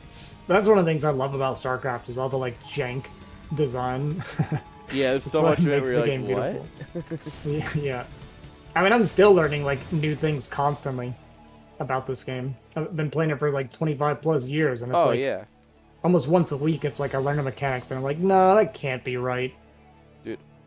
and I then it is. years ago I learned how to stack lurkers. Right, it was just one of those fun things, and you can do it Mhm. by like move commanding them. Like you send it like if lurkers here, you send one like here and then back, and it'll stack. And I never knew patrolling it would work until Yeah. like a year ago, and someone's like, I'm like, oh, you're stacking lurkers. Like, did you learn how to do this? And they're like, no, you just do this. And I'm like, what? Like, brother, I learned this in like 2002. What do you mean there's another way of doing this? Yeah. Actually, if you want to learn about some like interesting mechanics for a lot of stuff, Wolfix's YouTube videos actually cover a lot of things that even I didn't know. Like I've learned almost every video that Wolfix puts out on YouTube. I learn about something or some sort of something that I didn't quite know about exactly. No, yeah, Wolfix's YouTube is incredible. Yeah. Although, I will have to say that the meme master is truly Eon Zerg. At least when it comes to thumbnail game. Yeah. I don't know if you saw Eon Zerg put up a video, and it's like, the thumbnail's along the lines of like, I had the fastest layer possible, but battle cruisers suck, or are too strong. And it's like the ultimate meme game thumbnail. Yeah. Yeah, I'm pretty lazy with my thumbnails. I need to step up my game. I need to But start making YouTube content again, but like, no, don't worry about that.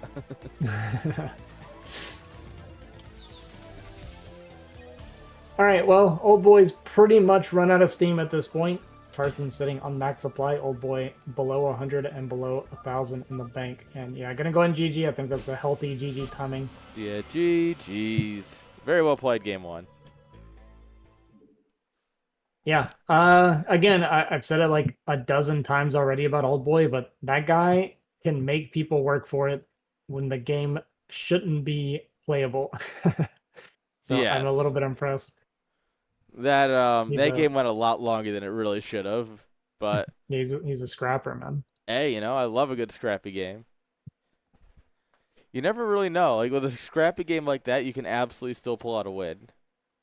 Absolutely, Sometimes. that is 100% true, and that's kind of why like I respect Dayu fighting it out like that because he, if you're making your opponent work, like he didn't like settle in and be like, okay, I'm contained and this is bad trades and I'm just gonna get starved out. He's like, all right, I'm gonna try to force something to happen even though it's unlikely, just to make them keep working and potentially force mistakes. Yeah, and it did force several mistakes.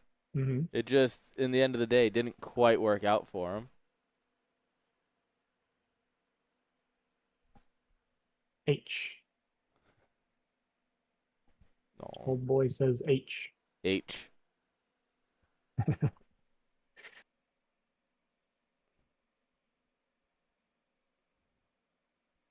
All right, my dog is passed out with her toy like right next to her mouth. Like she is the happiest sleeping puppy. I've got this kitten recently. I love when cats do this, but he has a habit of he's definitely a lap cat, 100%. That's all he wants to do is like lay on somebody. But Aw. he does the thing. He's a licker, okay? And after he Yep. licks them, he always has his tongue hanging out. I love it for it looks so goofy to me Okay. when cats have their tongues hanging out. It's so goofy. So they have this little like it's not plastic, but it's like the hard plastic that's good for chewers. And it's Yeah. just like a small bone. And Talia will be carrying it around, and she'll try and lick me. So she'll put her mouth up to me, and then realize that she can't lick me with the toy in her mouth, and just kind of go, huh, huh. And it's just Awesome. become the most adorable thing because she's been doing it the last couple of days. It's like, girl, you're too stupid for your own good. All right, guys, looks like we're ready. We're gonna hop into game 2 here of Old Boy versus Tarson on Knockout.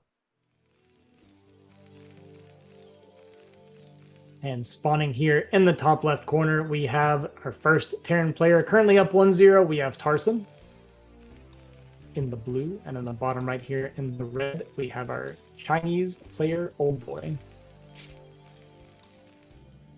The Brotherhood. So, I know you don't. Have you ever been to Germany? I don't want to assume, to be fair. No, I know haven't you're been a out of the busy US. man, but I figure I got to at least ask. Outside of Canada, I haven't left the US. This is fair. But they're, the trains are called Deutschbahn, which is also DB. And I Okay. can't help associate the two. And German trains in the last 2 decades don't exactly have stellar reviews. Like, if getting Deutschbahn is like an actual verb of just your train didn't show up, or it showed up 3 hours late, or it stopped on the tracks, or it hit a tree, which is a thing that they do sometimes. Hmm. And so every time I see DB Clan, that's all I can think of.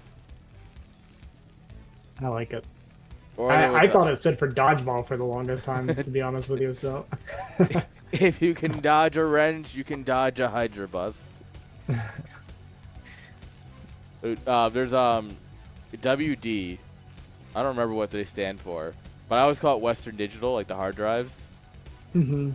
And that stuck. I said it so many times that my team in BWCL started calling them that too. I'm like, yeah, that's it now. They're now Western Digital, I guess. I think it was like White Dragon or something when I asked them what it meant. Something like super edgy like that. Yeah. But I like that though. All right, well, we're getting 13 CC out of Old Boy. And it's going to be crawl spawn, so This is so based. Tarson not going to be happy about that one when he scouts it. Every Terran player just cried out in pain. No. He's pro-dossing us as Terran. I mean, there's a lot of things you can do in response. But it's pretty hard to get aggressive against this once you scout it kind of late. Because I assume Tarson's going to pull off gas. I mean, Yeah. so because he pulled off gas, there's not really going to be any aggressive options, so he's just going to have to accept it. So kind of what you do here as Tarson, you're just going to look to... You're going to map control, right? So your opponent's trading map control for economy. Imagine And a he's world where also- he end scouts. Like, I don't Yeah, think he should, but imagine a world where he did. Yeah, you don't end scout too often in TVT, at least, so you do have that going for you. That's part of why it hurts so much when Protoss is doing it, because you almost always want to end scout, and you get that last scout. It's not Yeah. really a whole lot better that you're scouting at 13 CC crawl spawn, because you still can't do anything about it, but you can at least start to optimize your response a little bit earlier. Yeah, you just start being greedy everywhere you can to catch up. Yeah, like, you just kind of take your expansion, and then you go, you know, get your vulture, get your mines out, that kind of thing. You just gonna play it out, and you're gonna have map control and try to get your value back with that map control. And you're also guaranteed to get scouting information way before your opponent, because their barracks has to stay home for a very long time. Yeah. This Marine's out So- on an adventure here. Yeah, I'm really surprised you got that aggressive with it. I'm surprised they made it back.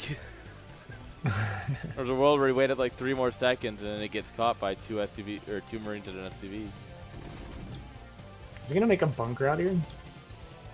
Okay. He's gonna go starport, maybe? Where are we going? Where are we going with this guy? Proxy Starport would be really good here, I think. Okay, that's Yeah. what it's gonna be. That Alright, just so he is feels gonna try to right. get aggressive. Probably gonna be Vulture drop, I would think, at this point. Could be Wraith still, but I don't imagine it will be. I mean, you still could, though. I guess it looks like Old Boy wants to go into the 3-fact Vulture. And this is super strong, like, because your Yeah. opponent can't match you there, because your production's just going to be so much further ahead. Yeah, which I guess if you do 3-fact Vulture, you'll be fine against the drop. You will just have enough. It's just about how fast you can get in position. Yeah, proxy starport's a little bit of a gamble to me because it is going to be dropped. Quite often when I'm playing against 13cc, you don't know what it's going to be. It could be like Ooh, mass, like what we're Corfac. going to see out of Old Boy, so it's just going to go into like mass units. The other option is quite often you'll see like 2-port Wraith sometimes because it's also good against any 2-port or anything like that from your opponent, any sort of aggression. But against this, it's going to be a little bit tough for Carson. These 2 vultures actually going to get him. This feels awful, by the way. when you're against 13cc and you got vultures showing up in your base. And getting kills, yeah, this is... Yeah. Yeah, this is tough. This is very, very tough for Tarson, so he's going to have to try to get a lot of damage done with this. I mean, he's going to need a lot of damage done with this drop, and it's unlikely because there's going to be so many units coming out from Old Boy. Yeah, this is just going to hit so... Not late, but... Too late when we've already got units ready for it, you know? Yeah, we've got the spotter depots, so we'll see how quick he notices and responds. We've already got 2 in place, at least. A mine, just in case it's not just vultures. Yeah, we'll see what kind of kills we get. That's 5 so far. Gonna be 6, 7. 7 kills and we get away with 3 vultures so far. So this is decent damage, but still not enough to even the game up. If he hadn't taken that counter damage, I actually would like it for him a lot. We do have more, I think, vultures pushing across the map against Tarson in the meantime. Only 2 tanks here. Vroom, Does vroom. kill 2 of the vultures, but tanks or mine's gonna be lit on this high ground. Ah, this is really painful for Tarson because you can't quite move through the mines either. Oh my god, that's 2 tanks down. How this is game's CBT over. not enjoyable? This game's over. Yeah, that's GG. Yeah. Oh no, a Wraith. Oh boy. Like... Yeah.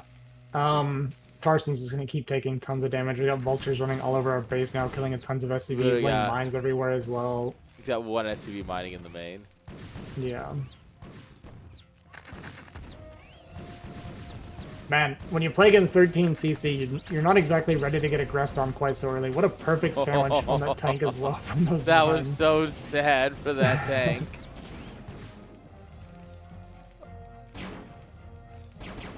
Pew, pew, pew, pew. But you know what?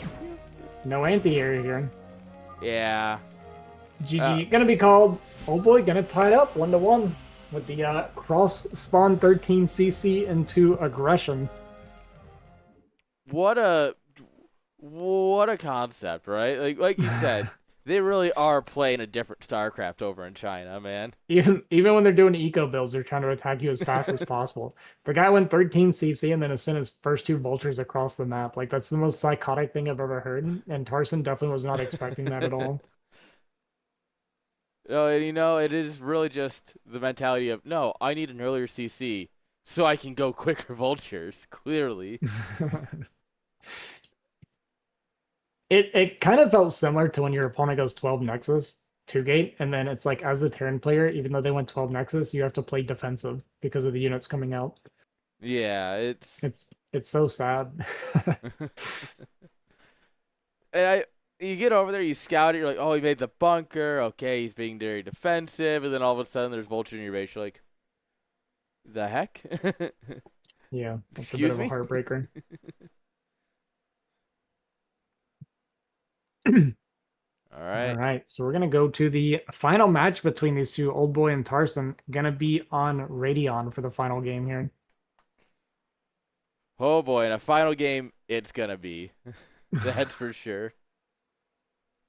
All right, when I played Old Boy on this map, he proxy factored me.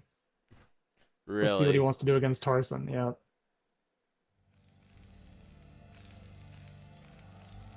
All right, spawning here in the top right corner, we have our Terran player Tarson. And his opponent here in the bottom left just tied the series up 1-1. It is Old Boy. Once again, cross spawn if he's, you know, feeling the the Protoss vibes. Maybe go for that 13cc again. And could you imagine if he cross spawns twice, command center first twice? you know what I won't have to imagine is the rage that Tarson will Yeah. be expressing afterwards. Yeah, I could feel the flying, like, he's gonna throw a share so hard it's gonna come flying across the globe. Right Yeah. at old boy.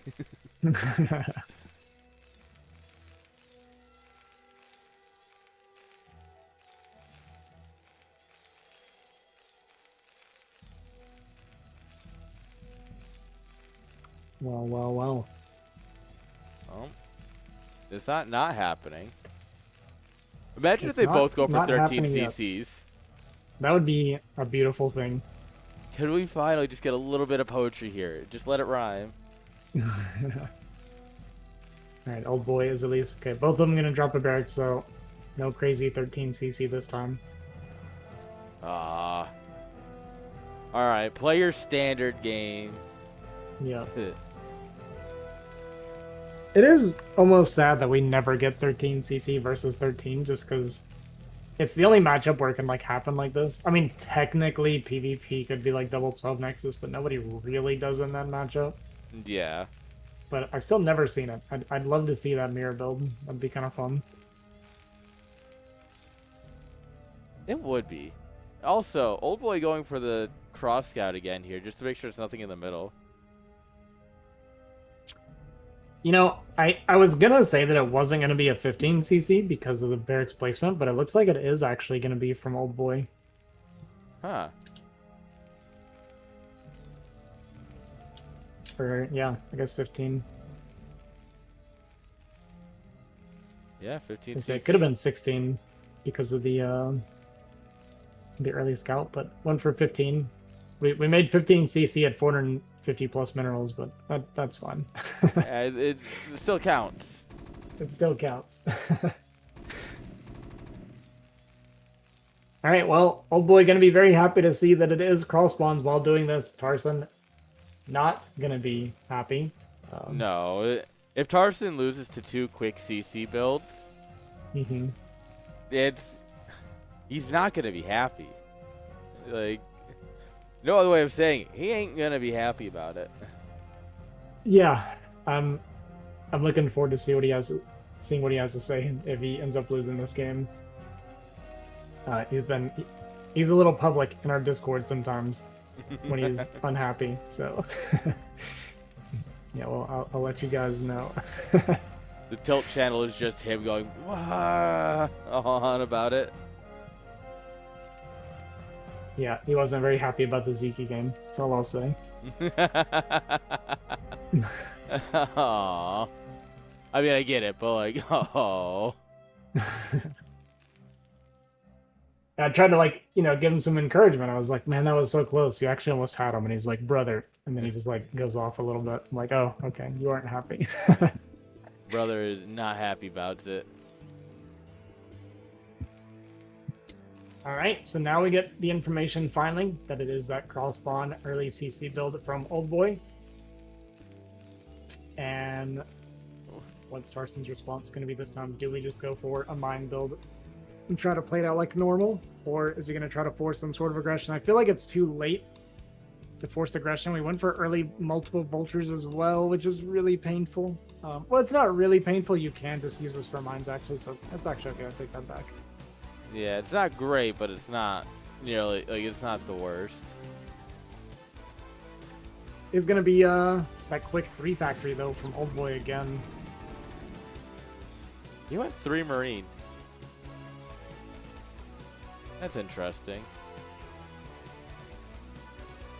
Yeah.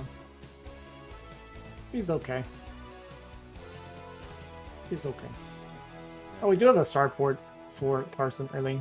So this was kind of like a fact expand into this kind of delayed 1-1-1. I think Terror does stuff like this quite often too.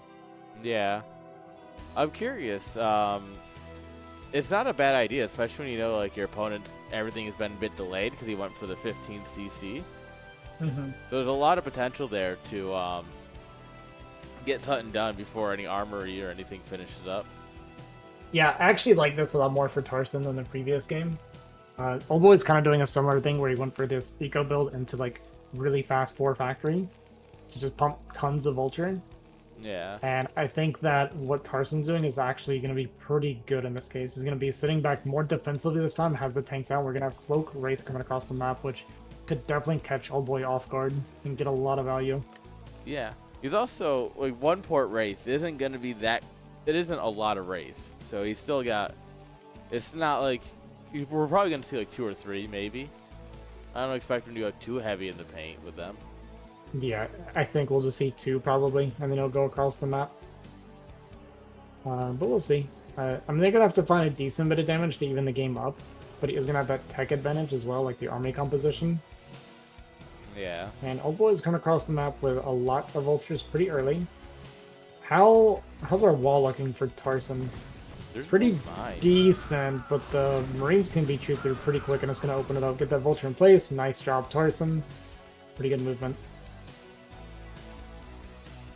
We only have one machine. We want 4 factory with only 1 machine shop.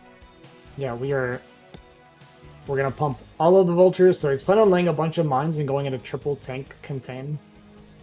Interesting. I kind of like the way Old Boy does this, though, because one of the things is when you're doing early CC build, you're, like I was saying earlier, like one of the things is you're conceding the map control, right? But he does it in a way where he gets the early map control instead, so he's going to be the one playing to contain Tarson instead. Yeah. I like that actually a lot. He's got 3 Wraiths, and he's still building more. So, okay, I guess I'll eat my socks now, because he's just going to send it. Yeah, 3 Cloaked Wraith does have a comsat on the way currently, so he's going to have 1 scan. But it's currently only 1 Goliath, so it's not going to kill the Wraith very, very quickly. And the Wraith actually going to focus down these Marines very quickly. Smart. Might even get like a quick scan out of Old Boy, because he can kind of jump on top of the Goliath if he wanted to force that scan a little bit. And then like run away from it, right?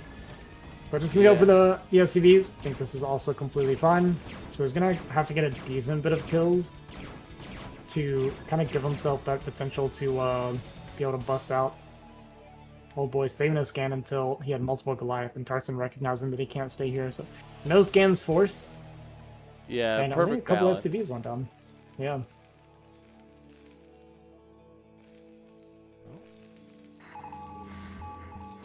Ooh, that scan a little bit premature, so not going to find anything. Only 1 more scan going to be available. But we run out of energy. Yeah, exactly. One of the Wraith does run out of energy at least. So wouldn't mind seeing that one maybe going back. And just going to decloak here and start regathering energy. Go back for this a little bit later. eBay does manage to finish up. SCV gets away with 1 shot left. And are there Goliath with the contain right now? Because if not, yeah, these Wraith can come back and start clearing some of these tanks because the Goliath are very far away. Oh, but the Wraith need to go like right away. I think he's killing an SCV or a Goliath. Okay, he's going for a tank. He should be aware though that these turrets could be coming up, so this is a pretty big mistake not making sure the turrets are being stopped first. Yeah, that's a because choice. those turrets protecting these tanks, yeah. Was that tank damaged? Yeah, it is. It's like a love tap away. Yeah, and he notices it. Okay. Yeah. That's why it's very important to click on your opponent's units mid-game. Check Yes. upgrades, check for, like, damage and such. Yeah, very, very important. Alright, so Tarson actually going to be able to break out of this. Has a huge tank count right now versus, like, 0 tanks from Old Boy because he was trying to go into those Goliath to deal with these Wraiths. So there's a very strong window here for Tarson to be pushing out. He's going to walk across the map, and this is going to be a contain now put on Old Boy instead. Yeah. There's still some mines here. It's a potential for some whoopsies, but... And a run-by. Yeah, the run-by is really nice by Old Boy. We are bringing Tarson, everything back for a minute here. A little indecisive. Yeah, gonna take a lot of SCV damage, but this is completely fine because he's gonna have a very, very strong position at the front here for Old Boy. And honestly, he might could even just push into the main at this point because he's kind of clearing tanks that are coming across the map. But he's gonna play it safe. He's gonna back up, gonna set up his contain. And this is so many tanks this early in the game. It is unbelievably hard for Old Boy to ever break out. That is an average screen size. That tank hit that factory. It's pretty crazy, man. I don't understand this game. Alright, the bunker is gone. Old boy might pull a bunch of SCVs to try and bust this before it gets too strong. If he doesn't do that, I don't really know what else his play would be, to be honest with you. Yeah, I think you gotta pull the boys. It's just one of those things where the longer you wait, the harder it gets to deal with. Yeah. But it also sucks to try and deal with, period. Like, he does have this mineral patch here he could technically drill to. So I think you might be able to see one of those too. So yeah. you can get his It SCVs actually... out pretty decently, and then you try and break them out. Like here. You actually don't want to drill. Really? Against siege lines, yeah, because when you're drilling, it causes them to be more clumps. They actually just take the full splash damage. Makes sense. I just figured SCVs are rather stupid when trying to get out of a mineral line. Yeah, it's very true. It can be pretty annoying. Yeah, but it's like one of the very few moments where you actually don't want to drill in a fight. It might be the only time, really, that you're not drilling in a fight. Yeah, that checks out. I mean, I guess lurkers and reavers, but you shouldn't be fighting with your SCVs against them anyway, so... Now pull the reavers to fight your SCVs, or the SCVs to fight the reavers. Yes, do it. Yeah, yeah. Alright, well, unless old boy's cooking up some drops or Wraith or something like that, he's only going to have the option of breaking out. And his movement looks like that's kind of what he wants to try to do. He did clear, actually, a fair amount of the tanks from the high ground, so the tank count's a little bit lower. We do have reinforcing tanks here setting up the third base. And yeah, we're going to send it. SCVs to take those initial shots to buy him a little bit of a time there. This tank's on the high ground also going to be trading pretty well against his vultures trying to reinforce. So really good clear from old boy, actually. Carson gonna set up here along this bridge to try and deny this third a bit longer. And old boy could just pivot to 6 o'clock, honestly, and just retake mid.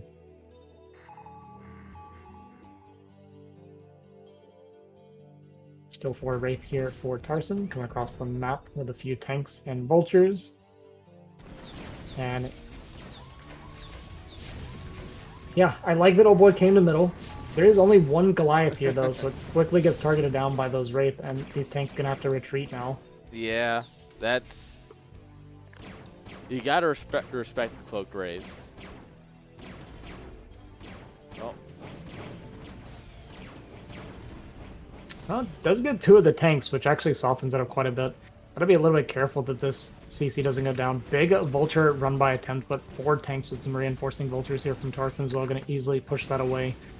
And we land the CC to get away from the Wraith, but it's gonna die.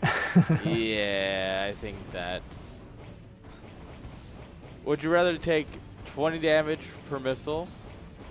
Or 20 damage from 2 missiles, I should say. Or 70 damage per, you know, tank shot. Yeah. Yeah, tough decision. Yeah, like I said, I would have liked it if old boy, because he had access to the middle map, and just pivoted to expanding to 6 for now, and maybe coming back for that base later, but tries to dislodge it, gets punished, loses the command center, takes a pretty bad trade on the tanks, and Tarson's his own third up and running now, and no third CC anymore for old boy. Yeah, that's pretty TBT, you know? Yeah, I think I can. No, you can't. Yeah, breaking siege lines is very hard to do efficiently. It's not for the faint of heart either. You're gonna lose stuff, and you gotta be ready for it. Exactly. Yeah, there's very rarely such a thing as a good trade when you're breaking the defensive player in TVT. Yeah. I don't think there's no such thing as a good trade when you're trying to break Terran in general. That's actually very true, yes. They are definitely the strongest defensive race, I think. Well, we're going to try and take 6 o'clock. We'll add another command center here. We want to double expand, but I don't think the supplies will allow that. Yeah, I understand the thought process for trying to double expand, right? He knows how far behind he is, especially with that CC going down. And he's been taking pretty bad trades, so it's like he feels like he needs to do something to try and get back into it, but Tarson's just doing a good job of constantly leaning on Old Boy and kind of keeping the pressure up. Getting his siege line set back up over and over again, punishing him for basically anything. And just continuing to deny these bases. Gonna starve Old Boy out potentially here on just these 3 bases. Yeah. Which, obviously, as we get up to 3 bases, does add another 20-something minutes to the game timer. But, and it'll still end at some point. You're getting starved out. It has to end at some point. Surely. Yeah. And before we get stuck in an infinite loop of draws between these two. If we get a draw TVT, not replaying it. No. No, rules is we would always replay it, but holy crap. I really hope we don't get a draw. That should be a tournament rule. Draws are acceptable unless it's TVT and then we draw from a hat. Yes. I will gladly flip a coin, and you can call it, and they'll just... It's about how a TVT goes anyway.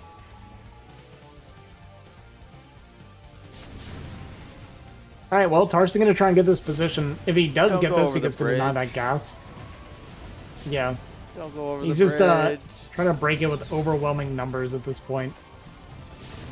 And it kind of does force his way through a bit. God. Everything that went across the bridge died instantly. Yeah. A lot of Goliath left over still too, so the Wraith can't actually go in. Yeah. Oh, we're gonna This pull does give him up. access to that gas. Yeah, that's actually pretty nice for... Oh, there was a counterattack on the right side. I think a ton of SCVs went down. I was trying to figure out. Yeah. I looked at the supply and I was like, man, Where'd it go? how is Tarson now like way further ahead? But yeah, it looked like these vultures cleaned up pretty much an entire mineral line. Yeah, the purple is a little hard to tell. Yeah. Yeah, and there we go. Gonna get access to that refinery and denied that. Very, very important is the gas count in this matchup. Yeah. Well, we're gonna try big drop ships.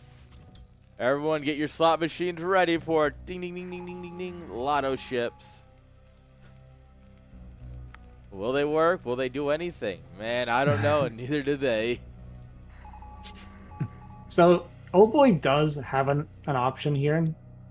I hate even saying it because I hate it when people do this. But instead of dropping to like try to get a win, this is totally a load up a bunch of Goliath and tanks and drop them in a corner angle. Yeah. And just take bases this way. Yeah, if you It's just load up everything, super drop it annoying. over here. Yes, a couple exactly. SCVs. It's so annoying because of how strong it is. Like, it's a really good way to extend a game that's a massive losing position to try and maybe find some comeback potential. Yeah. But more times than not, you're just delaying the inevitable. Usually.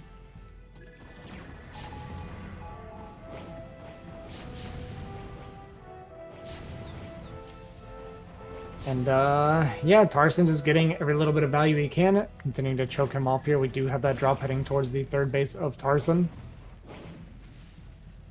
What does he have for defense set up over there? A turret. A With the turret and eBay a out. tank. Yeah. Not an inspiring amount of defenses. That's 6 dropships. We got 6 dropships coming for the 1 tank, 1 turret, so... Oh, what if we just Tarson's dodge army- the turret? Oh, what if we we're gonna go send it straight into into the the main? So this is a potential win condition, a doom drop on the factories around the ramp. Not very many tanks. There's only 3 tanks. Only 3 tanks for Old Boy, so Yeah. not as scary as it looks like it could have been. It's crazy that there was only 3 tanks in here. Yeah, it was a ton of Goliath. Well, I guess well that just handled shows the by kind of position Tarson. he's in. You can't really afford that many tanks, especially to throw Yeah. away at something like this. Exactly. And that's kind of coming back to what I was saying. You know, he's got that third gas is being denied. He's made all these drop ships. Yeah, he just doesn't have the gas count that he wants for the army composition that he wants.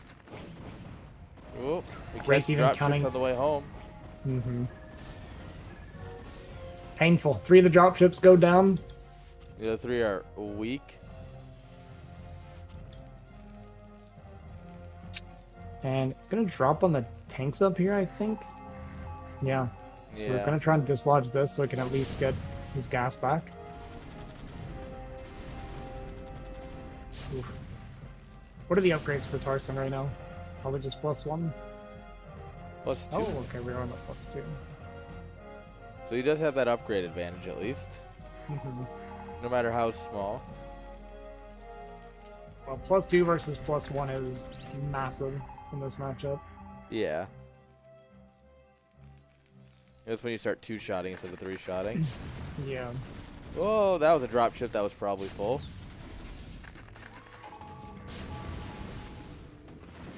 And Tarson just kind of, you know, crossing his T's and dotting his I's, just Yeah. slowly cleaning this up. Yeah, denying any sort of forward pushes here from Old Boy. Nikolai's had one shot in it.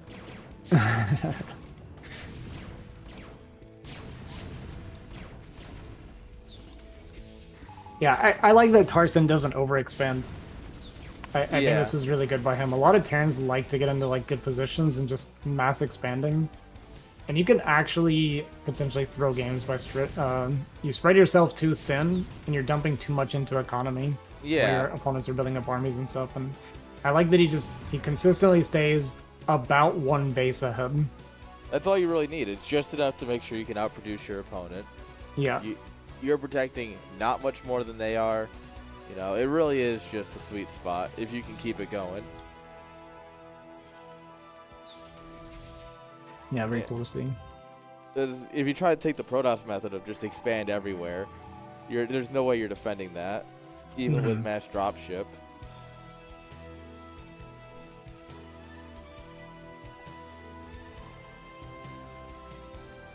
But yeah, Old Boy is kind of doing the same thing he's been doing. He gets into a bad spot and he just tries to grind it out. He keeps looking for angles. Tarson just kind of keeping that stranglehold on Old Boy. Yeah, Tarson learned from game 1. Yeah. Tarson definitely learned of like, all right, this is what I need to do to make sure you're, you know, not doing anything too cheeky. Yeah, and we might actually see a GG very soon from Old Boy. Might go for one more attempt at something, but all these dropships got cleaned up, so he really doesn't have any options left to him anymore. Yeah, that's basically 10 supply per dropship. Well, I guess it depends what's in it, but... Is that a drop in the top right? What is that? Or is that a building? No, it's 2 mines. Oh, it's mines. Okay, okay. That's why I flipped up here earlier, and I was like, oh, it's mines. Yeah, 2 vultures get out, and that's it. We're going to try and break out, but this concave is deep. Yeah, it's a beautiful concave of +2 tanks. GG gonna be called. Tarson gonna take this series 2-1. You know, sweat a little bit. We lost that second game. So that cross spawn 13cc aggression. Definitely a surprising play from Old Boy, but yeah, GG's well played by Tarson, very well executed. Kind of deflected some of the you know, these aggressive builds from Old Boy. I like the way Old Boy did it, with like I said, with a 15cc into like mass vulture early to try and get map control. But Tarson just handled it very well. I think his build was specifically very good against what Old Boy did.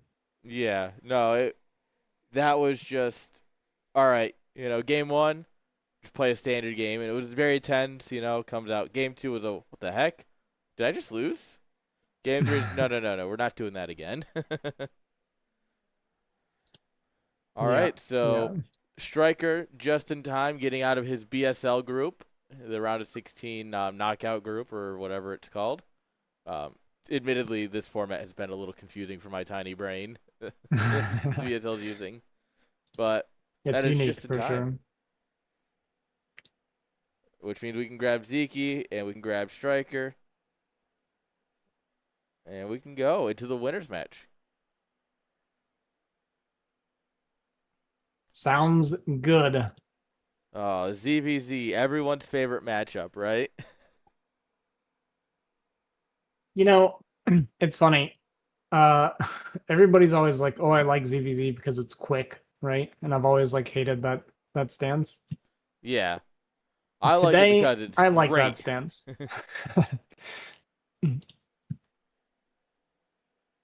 I have no idea how these guys match up ZVZ. I would assume that Zeke is favored. You know, you say But I that, but I feel like Striker is a really good ZVZ player. I think so too. That's kind of what I was gonna say. Striker is very strong ZVZ, and I don't think I've ever seen Zeke play a ZVZ. I saw once he played against Zero during my anonymous tournament. That's the only time I ever saw him ZVZ. Really? Mm-hmm. Huh. Yeah, I guess I've seen Striker play some ZVZ. I don't know if I've ever played Zeke play ZVZ. Yeah, I'm really thinking Yeah. about it. I can't think of any times, but that just means it's the first time for everything, and it's today. Today is that day. All right, we're going to give the players here a minute. They're going to do their vetoes. And then we will roll right on into the winner's match. A little backwards in the group, but, you know, that just means we're keeping it more interesting, right? Absolutely. Sorry, it's it's for me. The winter weather, man, kills me. I feel like getting no sunlight for weeks just drains my usual my Yes. usual peppiness and energy. But it's like every time I look outside for the last like couple weeks, it's just gray and dark all Oh, day. God, It's I like hate the dark. yeah, it just sucks the life out of me. It's 4:30 and it's about to start getting dark. Like sunset starts at 4:37 here today.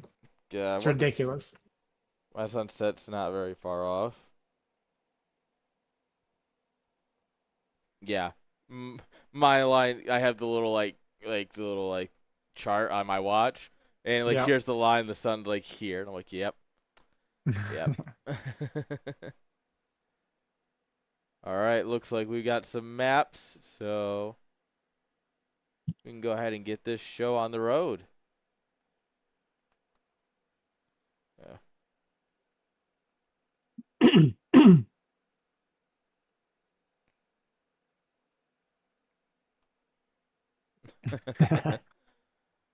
It's funny. I like that.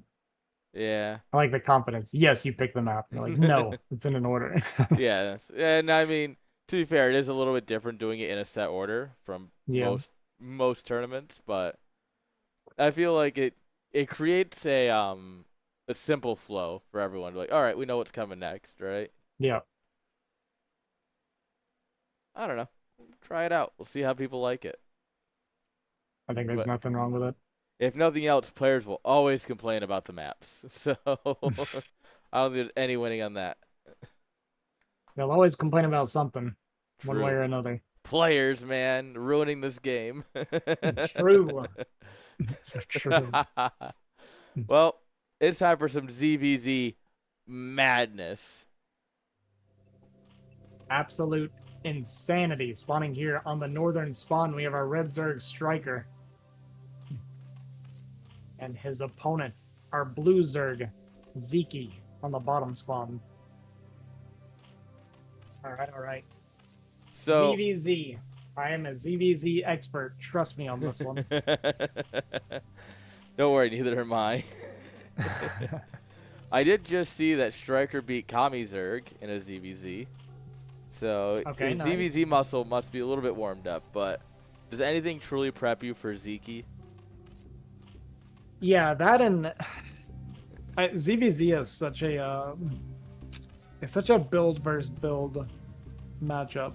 True. Like, I feel like, I mean, obviously there's like the importance of like being able to navigate it certain ways. Like, if your build is this and their build is this, then like there's certain responses and like options you have. Like this is of course part of it, but so much of the early game is like, if you do this build and they do this build, That's it. That's how does it match up? Yeah, like that does happen. There are significant build order advantages in this matchup that can happen quite often. Ooh. Okay, so kind of an overpull. Quick gas. Yeah, so it's just like an efficient overpull build. Zeke gonna go for 12 pull most likely? Yeah. No. Gonna be 12 hatch actually. Okay. We are gaming. So Okay. generally, if you're gonna go overpull, you get another drone and then you'll get your gas after. But Yeah. going at 9-8 there, like an overpull at 8, very interesting.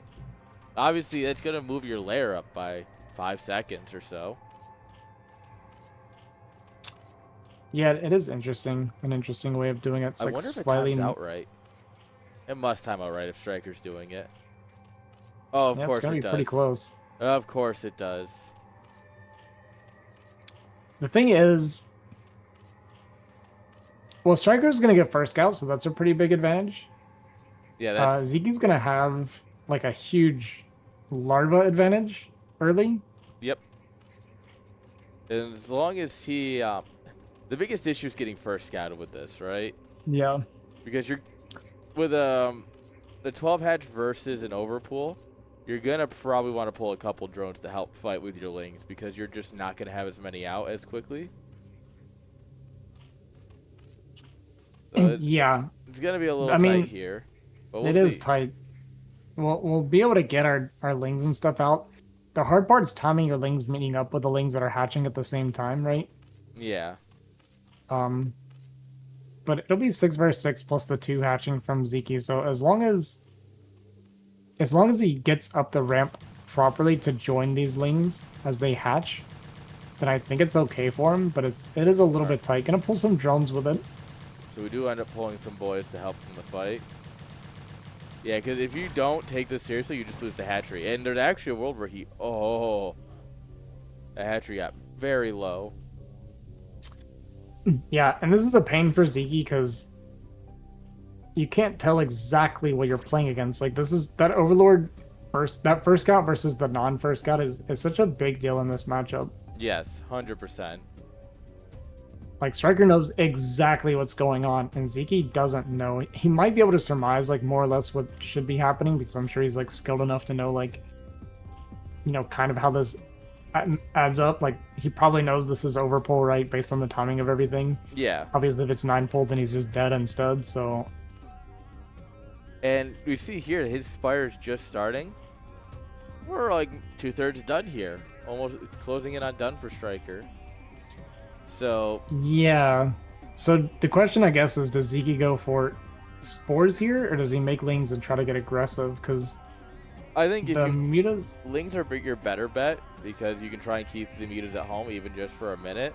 Not even a minute, a That few concave, seconds. though. That concave's great. He's gonna have to go Scourge first. Like, you're definitely gonna want to go 2 sets of Scourge before your mutas. Otherwise, you're just gonna get run over. If you can at least try and force the mutas back with a couple of Scourge, you'll have some options. But of course, you need to buy time for your Spire to finish, which is what he's gonna try and do here. It looks like. But I mean that like arrow shape of those lings looks so cool to me. That looks unbreakable. Trying to come down that ramp. Yeah. No, you're not getting in there. Like, here's like the weakest spot of it, and you're gonna get hit by like 3 lings no matter what you're on. Mm-hmm. All right. Overlord sacked. He is gonna go Spores. Interesting. But as you can see, Spire finishes. If you start Scourge Muta now, you might be able to push it back. But ooh, this is gonna be a big push in here from Striker. Yeah, does Zeke even have enough lings to fight the lings? Because I'm not sure that he does. It looks pretty close. I was like, I think it's actually about dead even on lings right now. It's close, that's for sure.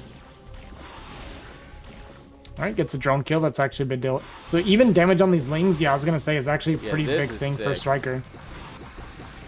I love that play focusing lings here. That is so smart to me. Oh, look at that. Look at that. Wow. That was really well played from Striker. GG's. Man, Striker looking crisp there. That was decision beautiful. making, love it. Absolutely love it. The Muta Micro and those Scourge too, like that looked good. That looked really good from Striker. Yeah, no, that was a perfect ZVZ execution. It really just was. Yeah, I wonder if Zeke going for this 12 hatch was hoping for a 12 pull, probably. I don't know enough about ZVZ to tell you if overpull versus 12 hatch, if you're happy as the 12 hatch player. or Um, not. if you defend it well, it's pretty good. It's Mhm. very hard to defend though. Like at least if you're me, if you're a fish like me, it's hard to defend. It's doable, and that's why you pull the drones, right? Because he Yeah. probably assumed it might be a 9 pool just to be safe. Because you don't really need the drones with an overpool, but if you're not sure the difference, like if you're not 100% sure if it's one or the other, you can you don't pull your drones, you're suddenly in a really bad way. Hmm. All right, spawning here in the top left corner, currently up 1-0 with a very clean game one. We have Striker and his opponent here in the top right corner, our Red Zerg, Vyncke, currently down 0-1 against the ropes here in the winner's match. Let's see what he can pull off here for this next game. Luckily for him, there is still Tarson waiting in the decider match for whoever loses this. And we all know how much Tarson loved playing him the first time, as you were explaining. Yeah. Yeah, he's very happy. As Polish people always are. Yes, Polish players, very well known for being very happy players. Yeah. Very consistently. All right, so getting a 9 pull here out of Striker this time. So going to be even faster Zergling aggression here. I like that, you know. It's like you went for 12 hatch, you're like, we're going to make sure you don't do that again. Although I could see Vyncke here going, like, obviously talk about Zeke's just the 12 hatch every game and figure it out. Oh, man. It could be 12 pull, could be 12 hatch. If this is 12 hatch, then the game's over. If it's 12 pull, it's 12 very pull. interesting, which it is. All right. So 12 pull from Vyncke. It is also not a gas from Striker, interestingly enough. He did the gas trick, but didn't actually stay on the gas. Interesting. I wonder if he's going to go for a second hatch in base. Yeah, I'm not sure. It's going to be a little bit more eco, so this should be pretty Vyncke favored because Vyncke is going to have the extra drone count. He's going to have defender's advantage off the 12 hatch, and he's going to have that faster gas now. So I feel like this is very good for Vyncke. Yeah, I like it. 12 pool is probably my favorite ZVZ build. Like Yeah, like standard builds. It's definitely one of my favorites because it really is the only thing you're dying to is like crazy 6 pools or something, right? And even then you really shouldn't die to them unless you're really bad. Yeah. Like a good 9 pool, you're countering it. Over pool, you're fine. So I did a Zerg run before where I got A rank with Zerg without knowing anything about Zerg at all. Flex. And it was because I got 8 ZVZs in a row and I won 7 of them because I went 12 pool versus 9 pool. And I at least knew how to play that out. Yeah, that's such a good spot to play if you can do that. Yeah. So it's like a flex, but not actually a flex because. Alternatively, I forget who it was. One of the Nam guys. He 9 pool. No, it was Fonger. That's who it was. He 9 pool speeded his way to like 1900. Yeah, I believe that. And it was funny because he used to play in CSL, which is 1800 limited. He's like, I can't play Zerg anymore because I just did this for fun and I accidentally hit 1900. I'm like, well, good luck in your future endeavors. And then he played Protoss because, believe it or not, he's a really bad Protoss player. That's hard to believe. I don't believe anybody's bad at Protoss. Man, you know, I would like to think so. But he embodied Terran a little too hard and became bad at Protoss. So Striker went for a creep colony in Sunken so they could try to drone up a little bit. And the Lings get here before the Sunken's ready. Gonna pick off a drone, kill off these Lings, get a couple drones. This is huge. This is over. This is game over. Yeah, I am inclined to agree. Yeah, this is too much drone damage. Yeah, yeah. GG gonna be called. Minerals. GG's. GG. Yeah, the Sunken is still a little bit late, honestly. Like, 10 seconds sooner, and that is StarCraft. Sometimes it's a game of inches. You miss something by a few seconds, and then the worst part just like that is that it was sitting there as a creep colony for about that long.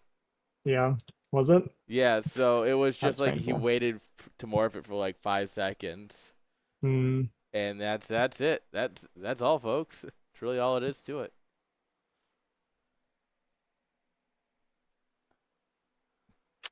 Well, that is the nature of the beast sometimes. That is Brood War.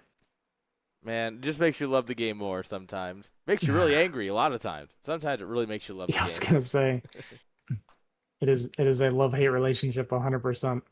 I remember All right. Artosis. I was talking about Philly, and he was talking about his TBTs against Jip.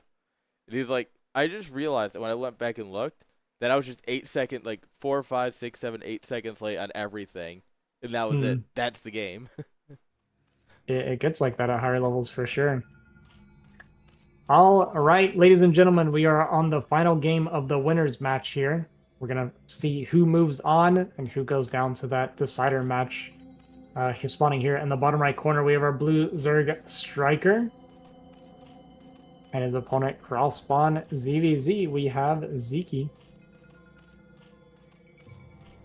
Cross spawn Cross ZVZ. spawn hatch first. Yeah, imagine we get double 12 hatch then. Man, that would be nuts. I wouldn't even know what to do with that. That just feels wrong, you know? Double 12 hatch. That feels like a hive game to me. Did you imagine if these guys went to Hive?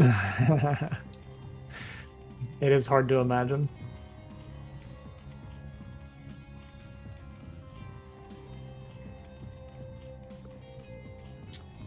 Okay, okay. What's it gonna be? Gonna keep our eyes on that no 9 pull from either player here, so it's at least overpull. And Yeah. not looking like an overpull from either player. So the No, they're next step cooking. is it 12 pull or 12 hatch? Aaron, looks like we're getting an 11 pull out of striker, so not the option that I gave. No. But there it is. There's the 12 hatch. And 12 hatch from Zeke. Zeke with the balls going for that 12 hatch on game 3, and it's gonna pay off. This is a much better opening for Zeke than that first game. Yeah, cross spawn 12 hatch is so good here. Yeah, it's insane. All right, so Zeke gonna be favored, but again, it's not like it's written in stone. This is not one of those auto builder wins by any means, but it is No. advantage Zeke. I mean, it's setting him up for a very good, you know, I want to say quote unquote mid game because the mid game in ZVZ is minute 5 instead of like minute 8 to 12. Like, Yeah, we're about 20 seconds from mid game ZVZ right now. Yeah. You know, you're right. 5 minutes might actually be late game.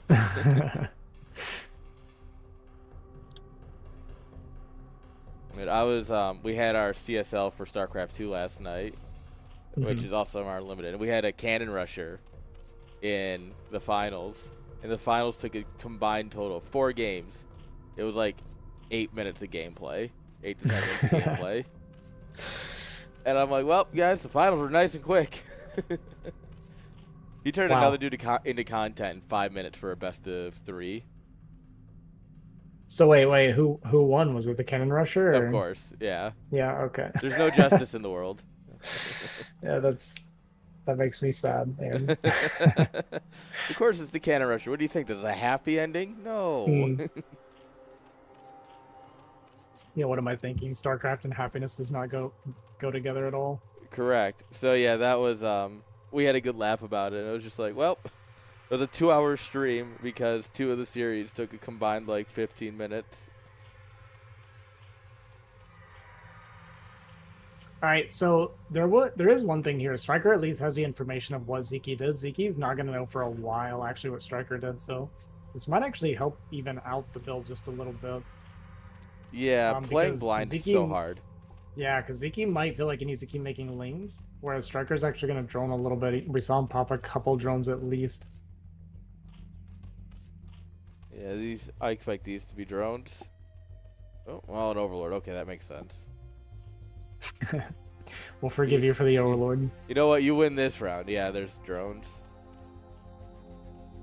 All right, we're dropping the sun nice and early for the Creep Colony. Is it early enough, though? Love the drone dealing with that Ling. A lot of Lings coming across the map. Sunken is just now starting Ooh, it's I'm gonna a be little close. worried. We do have 4 Lings joining here. Okay, this is enough Lings to buy time. Okay, Yeah, we Striker's should gonna be be okay. fine. Like Zeke second guesses it, and any second guess immediately means the sunken finishes. Yeah. And I think once Zeke sees the sunken, he can assume that it's 12 hatch, or sorry, 12 pool now.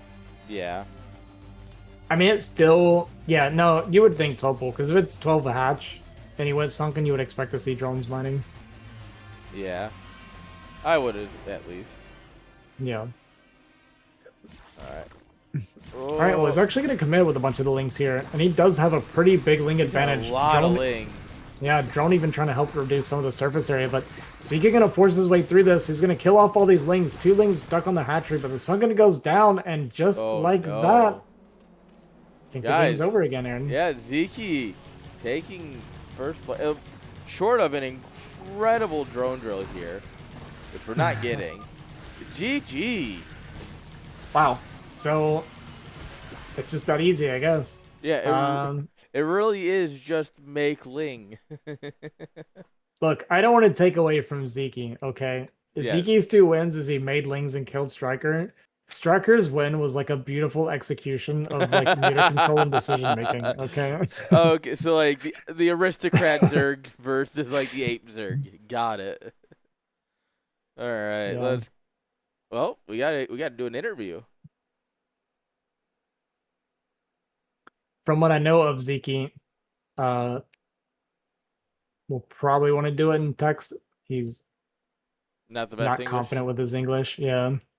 That's fair. Well, the worst we can do is ask. Yeah. Yeah. Yeah. Yeah. Just wanted to maybe prep you for it just in No, case. no, that's fair. And like I said, one of these days, we really got to figure out some prep translators ahead of time. Yeah. But unfortunately, since I forgot the script today, I actually didn't know who was gonna win. So, uh,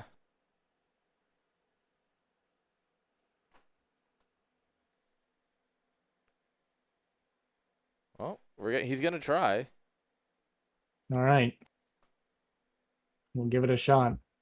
And if nothing else, it's a hey, congrats, GG's. Yeah. Yeah.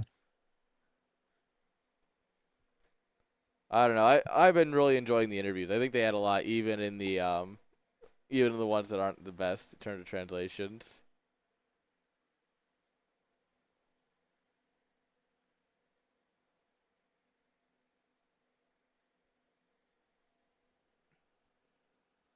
All right.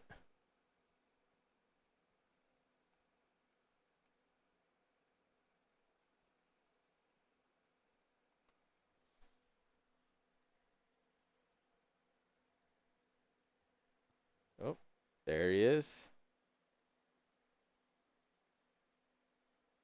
All right. Hello, Zeke. Can you hear us? Hello, hello. Yes, yes. Hello. How are you today? Congrats, GG's. Congrats on making it Thank out. you, thank you. How you feeling? Well, when you win, it's always good. Yes. Winning is always good. Absolutely. Very fair. Did you expect to beat Striker? Striker's a bit of a ZVZ Well, champion. so everything can happen. I mean, this is look oriented, right? So, Yeah. Yeah. It's a bit of a coin toss. that definitely can beat me. So yeah. Yeah, I'm surprised you went for a 12 hatch in game 3. Were you nervous going 12 hatchery in the last game? Well, on Radeon, Yeah. first hatch is the good. So All right. you Fair can enough. do it because map is good for that. Gotcha. On Dominator, I did it because that spot is just very, very, very shit. Hmm. Oh, that makes sense. I don't even know what good on that spot, honestly. Yeah. Mindful. Also bad. Yeah. I don't know. So yeah. I get it. Bit of a throwaway game then. Yeah. I And mean, again, Carson, well, I don't know do you recognize it, but I forgot the Hydra range. Oh, I didn't notice. Yeah, interesting. I didn't even understand. What the fuck? My Hydra's just shit. Nice, so easily. Okay, that makes sense. I was actually a little confused about why it was going so poorly because Tarson's upgrades weren't even that good. But okay, that's what happened. I didn't even notice. But Carson played well, so He did. Yeah, it was a it, good it, fight for it was Tarson, close. but in the end, you are just too strong. Sometimes. Oh, Yeah. Well, you still made it out first in your group, so yes. congratulations on that. Thank you. Is there anyone you're looking forward to beating in the round of 8 and up? I don't wanna CVC play again, honestly.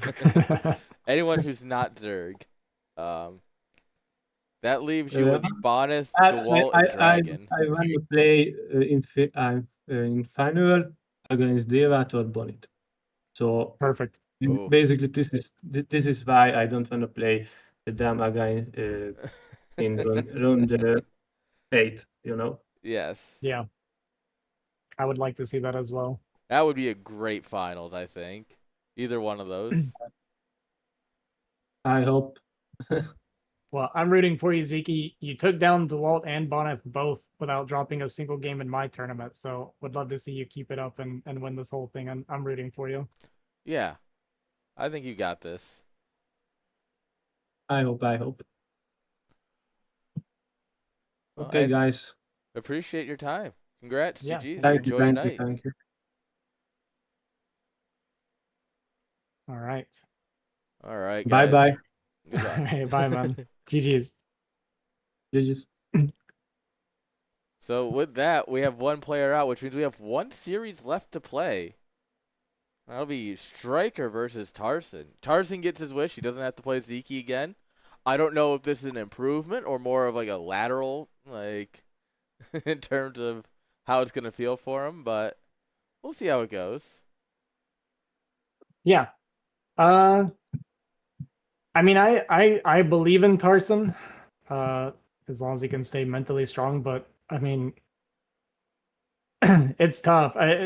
Of course, I'm favoring Striker, but Tarson's not weak by any means. He does take aims off of people. He had a legitimate chance against Zeke in his game Yeah, on Eclipse. So 100%. There is absolutely a shot here for him, and that excites me.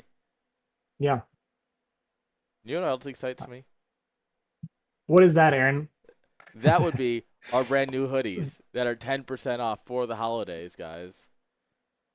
Uh, I was talking to my girlfriend about it, and she actually was really excited for these too. They do look really nice and warm and cozy, and honestly, Yeah. just good hoodies. So I didn't catch much of the cast yesterday because I was doing the BSL stuff too. Yeah. Or I guess actually you casted it. Yeah, you casted before, but I caught a little bit of it, and I actually saw when you were doing this section, and these hoodies actually do legitimately look pretty good. Like I Yes. was kind of considering picking one up too. I really like the black and the black and white with, and you said it was stitching, right? Yeah, It this is actually all looks really stitching. nice. Yeah. So I'm a big sucker. Like obviously, if you look at my camera, which you can't right now, I have the CSL logo, Chat Star League. That's all stitched on, and I'm also gonna be picking up this hoodie because I have to wear polos for work. Hmm. So obviously, half of what I make is just going into my own closet for work. Hey guys, if you want to help out, you can always gift to chat. You know, you gift it to chat, people can check in, and then they get free merch because you buy it and it gets gifted to them. You don't want to gift subs, you want to gift something that's actually usable. That's the thing, and I forget that they do that sometimes until I log in here while I'm streaming, and it's like, hey, Yeah, I didn't know that was a thing. That's pretty cool. yeah, it's one of those small things that it's just they didn't have to offer it, but it is really cool that they do. Yeah. And if you're a sub, guys, you do get 10% off. And if you're not a sub, you can use the code PLATINUM10 to get 10% off. That's pretty cool. Yes. Very cool. And if you don't want awesome holiday gifts for whatever reason, you can always just support us. guys, either through the Ko-Fi or through the Patreon or through the website. All of this just helps keep it going. $10 a month on any of these platforms. You know, if you want to do it on Patreon, you want to do it on Ko-Fi, or you want to do it on the website, $10 a month, you get all of the replays for everything we do. And let me tell you, that's a lot of replays. It's a lot of replays of a lot of high quality games. True. It's definitely worth it. And yeah, we try and make sure that, you know, you actually get something for your money, you know? We don't want you just throwing money at the screen. That's why I love the merch stuff and everything. It really keeps you getting something. Mhm. Yeah, good stuff. Yeah. So Yeah, make sure to it check looks it like out. good quality stuff. Yeah, Fourth Wall is very well known for their quality. Like I asked around a few streamers who have their own merch, and I'm like, what do you guys recommend? And everyone said Fourth Wall. Gotcha. Yeah, it looks nice. I'm not usually a merch guy, um, but I do actually need a hoodie, and those look like something I would use. So, Oh yeah. I'm ordering 2 hoodies, one for me, one for my girlfriend, and then one of the polos for work. yeah, Hi Jinx. yeah, What do the you? polos even look nice. Yeah, Yeah, we also got beanies, you know, because some people live in places where you have to keep your ears warm. I don't. I'm But a some beanie people guy. do. I actually am a beanie guy during the winter. When I lived in New York, I was a beanie guy, 100%. I get it. That's why I have them. It's But I live well, in it's good for Oklahoma me because I got this going on. So, now. No, you look great. You know, it's just you just need a little bit of wax. yeah. No, it's all good quality merch. They have great customer service. I had one of my BWCL shirts. The stitching was bad, so you can. I think it's the one I wore yesterday. You can see like a couple yellow strings coming out of it, and I went, Mhm. "Hey, this is not right." They immediately sent me another one, no questions asked. They didn't even ask for a photo. I was just like, "This is wrong," and I immediately got another one. And obviously, don't abuse good customer service like that, but it does show that they really care about making sure what they put out there is good. Mhm. It's good. It's very good. All right, guys, we have a map order, so we might as well just host up the last series of the day. I don't know about Fighting you, Spirit, Knockout, and Radeon, huh? yeah, that's a nuts. Fighting Spirit sliding its way in here out of Yeah. TVZ. We'll see. Was Tarson the one that banned Dominator? I believe so. Yeah. Okay, that makes sense to me. If a Terran player doesn't hate Dominator TVZ, then you're a fake Terran player. That's the way I feel about it. I understand. So it's a running joke. We have like UPL, which is like our uncoachable pro league type thing, and my girlfriend had up until recently 100% win rate with 4 pools on Dominator, even though everyone knew it was coming. It's just a good map for it. So yeah, All right. moral of the story is 4 pool on Dominator. It's good for your health. Yeah, very good. Very good lesson. Very good coaching lesson for sure. All right, spawning here in the top left corner, our Terran player from Poland, we have Tarson. Oh, the scoreboard never got flipped. Yeah, and here in the bottom left, our Zerg player from America, we have Striker. So the scoreboard hates me because if you're not on the right scene, it just won't save because of like how it's meant to work. So I was like, oh yeah, I'll do this, and then I did it, and it was like, whoops, guess not. Yeah, the scoreboard I use has kind of issue with that too, actually.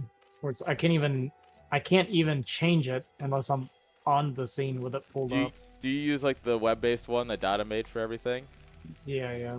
Yeah, so you can edit it when it's not in the scene, but it won't reflect it sometimes.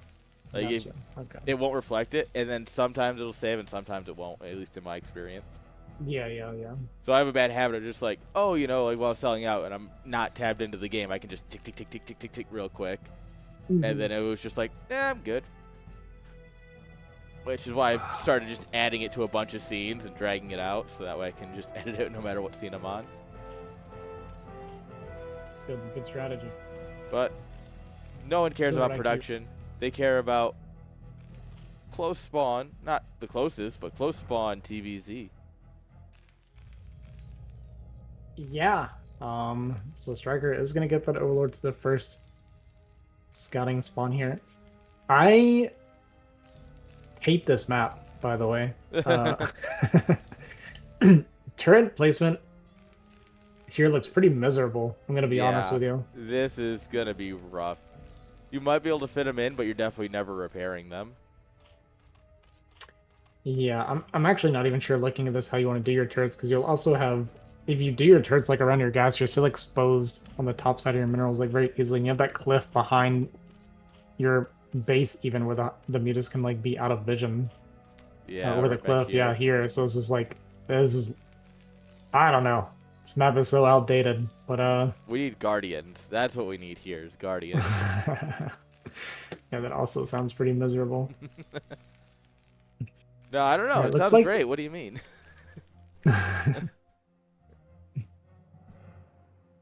So Tarson is delaying his command center for a while because he wants to make sure he's walling here for these lings coming out from Striker. Yeah, he came in here, saw that it was a quicker pool, so I get the response. It's you know, better safe than sorry. And on a map like this, where you know Terran is gonna have a bit of a better time in the mid game, I don't hate it. Yeah, no, I think it's good, of course, to rather be safe than be dead. Yeah. So I think that's fair. Sometimes I get a little too caught up in optimizations and not paying attention to what's realistic, right? No, everyone does that, and that's why I always say you can optimize your way right to losing a game. Not that you shouldn't optimize, but that you can absolutely sometimes just optimize your way right out of a series. In the wrong way. All the wrong ways. Alright, is it going to be a mech build again? I think we did just drop a factory there, so yeah, it is going to be a very similar build to what he did against Vyncke in their game on Eclipse. I like it. I don't know if I like it as much in a series, but I guess opening a series, it's not that bad. Yeah, and he might just be a mech player straight up TVZ. Like I said, I've barely seen him TVZ. I think the last one's the first game I've ever seen as TVZ, and he went mech, so this might just be his go-to build, is just playing mech. Mech players are the worst TVZ players. We don't like them around here. I'm a huge fan of SK Terran. I find it really fun to play.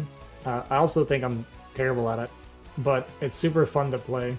It's more fun to play against because there's actual like back and forth, like Terran pushes, Zerg pushes, Terran pushes, Zerg pushes. Like it feels back and forth. Mech is just an unrelenting wall of tanks that delete all of your happiness.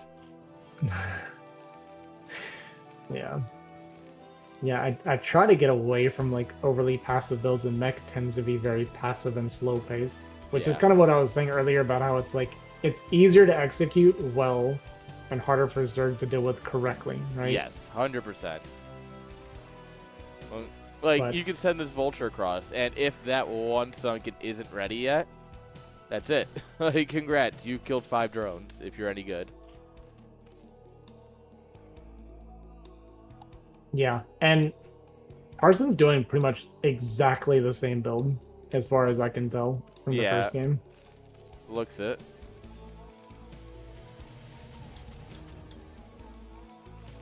We even get the safety bunker. Yeah, of course, Striker's kind of good at the game. He saw this coming with the Overlord, so he's gonna find the vulture. That's nice. Yeah, that's actually pretty big because it makes it where he can comfortably take his bases now without having to worry about this vulture being a nuisance. Yeah, there's nothing out in the map to really stop him. And there's no Goliath out yet. Yeah, just the one turret right now. Goliath just now popping out. Range will be a pretty good bit of ways, at least. Man, building turrets up against the dead zone like this it feels so bad. Yeah, this isn't what makes Terran players happy. Yeah. I guess the one thing that does kind of mitigate it some is because we're not going bio, we can use our eBay and barracks both for spotting over the cliff, so that does take away from. Because honestly, like looking at it, if I were playing bio, I don't know what I would do about this. I actually have no idea what you're supposed to do playing bio. Well, what it looks also what he's trying to do is, yeah, he's positioning these over the SCV so you can't actually click on them. Mm-hmm. You accidentally click on the middle patch. You want this actually about here. But yeah, this is, I was a big UMS guy, right? This is like very cat and mouse, right? Where you have like the civilian or the medics and you float a barracks over them and the cat gets really mad because it just reaches the point where they can't win anymore. That's why I hated playing cat. I was just really bad at it. I never really played it. I played it like once or twice when I was a kid, but I don't even remember. Oh, it's fun. It's just a fun little, like, you know, bully one player until the point where they can't win, and that's it. Yeah. Anywhere it's like you're building pylons and you're trying to like mine to get cannons and like slowly chip away at the cat or something. That's what it is. Yeah, and you got to build bigger and better buildings, and you can buy SCVs, and then you're building Terran stuff, and it's... Gotcha. When's the cat and mouse IPSL tourney? I have been thinking of some fun things we need to do. You never know. Oh, there was an idea yesterday. God, what was it? There was a really good idea yesterday.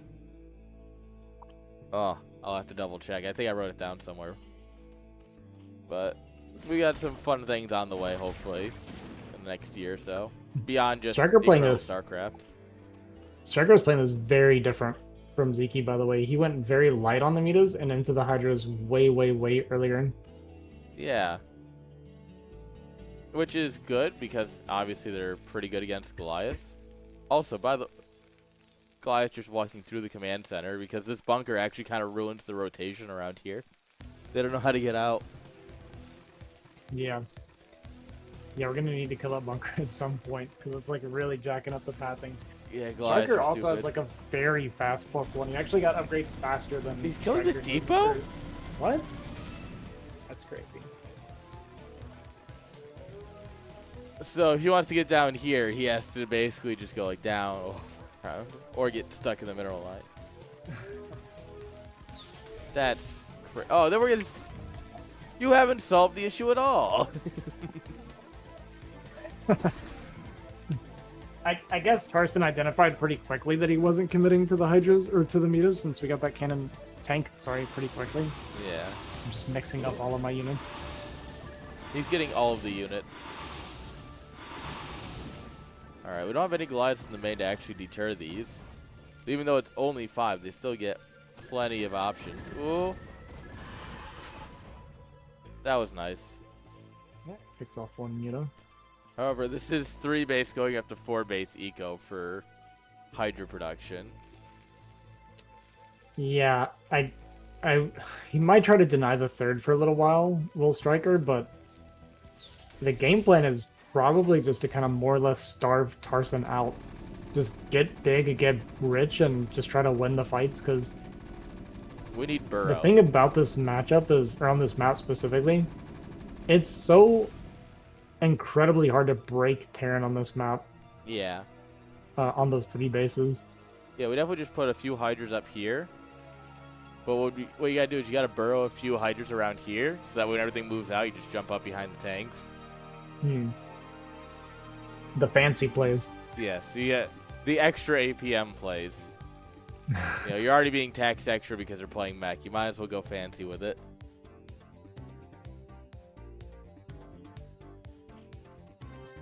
Alright. We got our Queen's Nest. No hives, so we should have Queen's banking somewhere.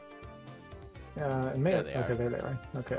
Oh, wow, he actually made them pretty early. Wow. Yeah. And Striker just skipped straight to the kind of the late game composition you're looking for. Striker's like, I'm not playing this game. We're not doing this. All right. Yeah, so he is planning on just straight up going for like this battle style.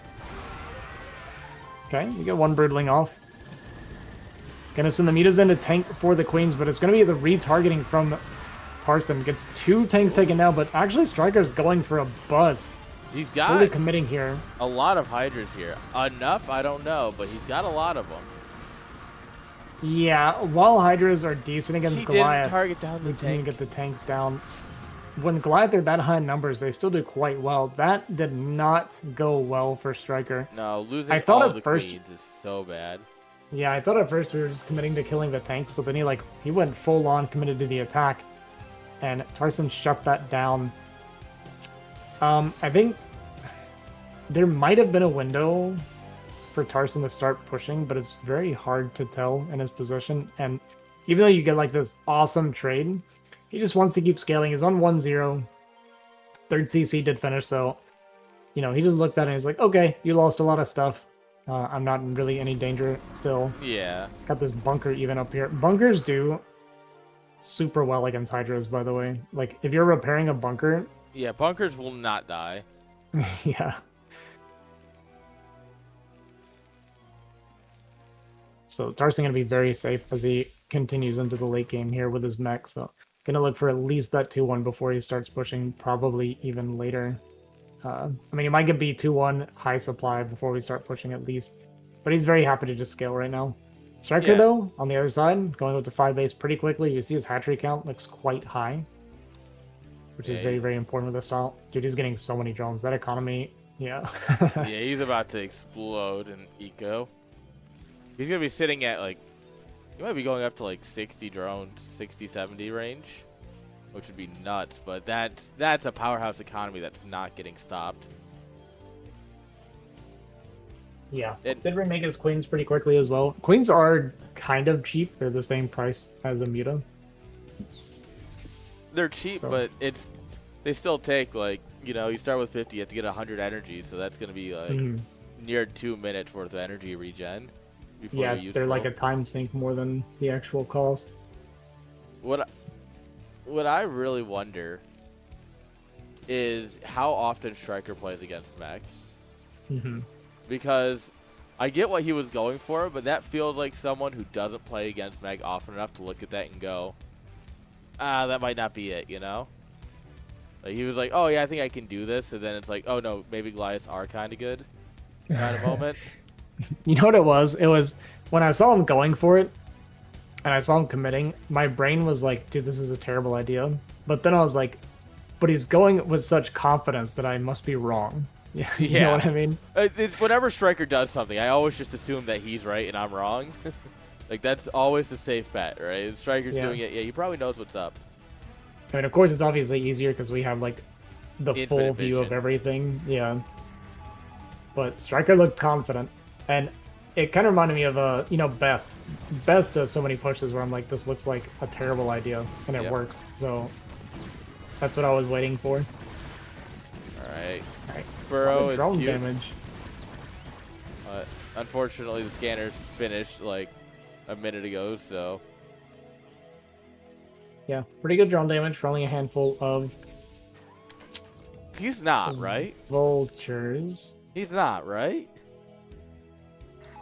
He's I gonna think try we're- and take yeah. the middle. We're taking mid. I actually really, really like. Get a queen over here right now. We need another Him game taking with an mid. infested command center. Come on. I think this is super good from Tarson, actually, to go for this. This makes a lot of sense to me. Yeah, no, I get it. Don't get me wrong. But also, this is 100% illegal. I love the confidence that CC was just flying over naked by itself for a while. Yeah, it's just, we'll be fine. It's like, I'm going mid. You guys come support me if you want. A lot of queens. Here, we're up Alright, to 8 looks like queens. Did he clone these out already? He did. Wow, he did. So a Alright. bunch of tanks are going to go down. We got 3 more queens coming in. So 3 more tanks going to pop there. Looks But, like we double brutling one of the tanks there, but there's still a lot of tanks left Yeah. over still. And there is Get no a queen way in here. Striker Come can on, attack into this. Striker! It's literally an easy way to kill a command center, if nothing else. Well, Yeah. easy in air quotes, but it's a great way to kill a command center. Yeah, got it low enough. A little bit of a missed opportunity to clean up that CC. But that being said, Tarson's supply very high, has a pretty big mineral bank right now as well, and this army is pushing across probably 2-1 at this point, I'd imagine. Yeah. Yeah, 2-1, so gonna be fine against these Hydras really well. And we just don't have any more Queen energy really to take care of these tanks. Maybe it looks like we got 1 or 2 more. Yeah, 2 more tanks go down. But Yeah, there's but still those so are many Queen. tanks left over, and Yeah, this is... Striker has been very... He hasn't made a lot of queens. He only made like 6 the first time, like 10 the second time. You know, he hasn't really committed to a large amount of queens, which when you have, you know, 2 control groups of tanks, you need, you know, the amount of queens to match. yeah. Yeah, looking pretty rough for Striker. Natural going to go down. Got a little bit of a counterattack kind of going on, but I think the setup from Tars in the middle looks very, very strong. Yeah. Trying to fight around this kind of these blocks here make it very, very hard for Zerg, so the tank's going to get a lot of extra shots while they figure out their pathing. So Tarsing can just bring his units back and defend that and then pivot to another base after. Yeah, this is unfortunate for Striker. But like I said, it really makes me wonder how often he plays against Mech, because like this is like on paper the right thing to do, but it felt like the execution wasn't there. Like he went Hydras into Mutas, but he skipped a lot of Mutas and went straight into Hydras, which you kind of want more Mutas for this style of, I guess, like a Goliath play. He made Queens, but not enough. He made them very early, which isn't bad, but like they kind of just sat there for a while longer than they needed to. Yeah. And yeah. So I wonder. It's just, yeah, it just feels like an execution thing to me. It's tough. I mean, it all kind of snowballed a little bit from that failed attack as well. True. It was a very, very expensive attempt from Striker that just didn't work out very well. Yeah. I mean, the Queens have been getting decent value, but... I mean, his Queen control has been downright incredible. Yeah, it's actually some of the best... some of the best brooding value and, like, Queen usage I've ever seen, actually. Yeah. He does have a counterattack that is denying this middle base potentially, but there is a fair amount of Goliath here with these tanks, and actually the CC not quite going to go down yet. The Hydra's going to try to fight this army. And yeah, we've run out of defenses here. Still 2 tanks, so we're going to push up in here and kill another base. And that is now 2 dead Zerg bases for 0 dead Terran bases. Yeah. Yeah, unfortunately for Striker, this game is looking pretty doomed. He has lost 2 bases, like you pointed out, so he's just down to a couple bases of eco left, and this mech army still at 180 supply versus the 98 of Striker. So this is such a huge army deficit at this point. Yeah, he's doubling the army supply, which is crazy. Or doubling total supply, even. Army supply is probably much worse, actually. Yeah, maybe. Yeah. Well, fair amount of Hydras here, but I mean, just the raw Hydra is not going to do super well against this mech. There's only 2 tanks here, but That's a 2 lot tanks of Goliath. enough. Yeah. Especially if you can't we get say on top Goliath of them. aren't great against Hydras, but that's 2-3 mech. And they're going to trade well enough. I mean, you're this far ahead. The Guardian, or sorry, the Goliath are going to do well enough.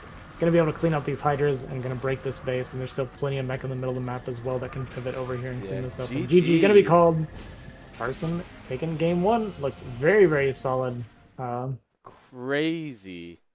Tarson taking game 1. And now, admittedly, it is Fighting Spirit, so... I'm going to throw it out there. It is Fighting Spirit. Not exactly a great Zerg map. Yeah, it's tough, specifically against that style. It's like, well, you know, there's no real chance to get aggressive or do anything. He tried to go for a bit of a timing and he got shut down. Against this style from Tarson, you can't really do much muta abuse or anything like that either. So, yeah, just kind of hard to stop Tarson from doing what he was doing. Yeah, absolutely. Hi, Tolly. You gonna lay down or are you gonna keep sniffing around? Silly pup.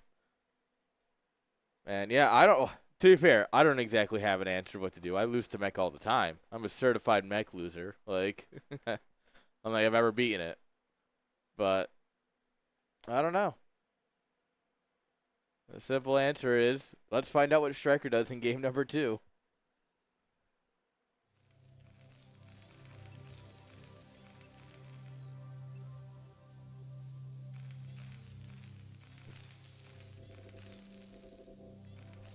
Did Ozzy drop? Ozzy? Yeah. Okay, I think his internet just kind of putted. Alright, well, I guess that means I'm doing the intros. So, spawning here in the bottom left-hand side, guys, we have Tarson. And in the bottom right, guys, we have Striker. Oh. And,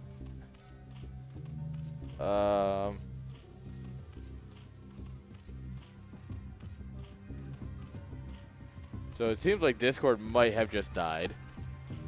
Also, I don't see my mic lighting up.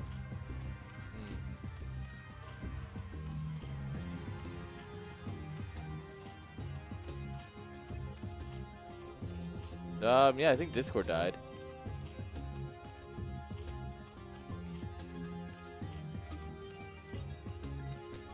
Huh.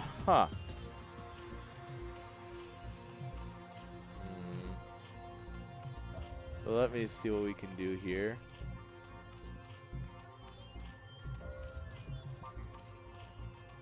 I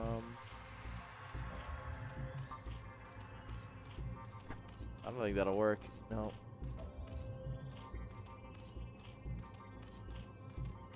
Yeah, Discord literally just died, guys. Live on air, Discord just died. I can't connect to any voice chat, neither can he.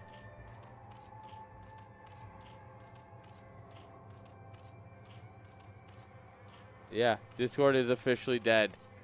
RIP. Alright, guys, I guess we have to talk about the game then, since we can't talk about Discord. Alright. Forward racks here. Doesn't look too early. Like, we don't have any Marines out. Like, we only have one Marine. I guess. Might have been an 8 racks. He hasn't really done anything with it, though.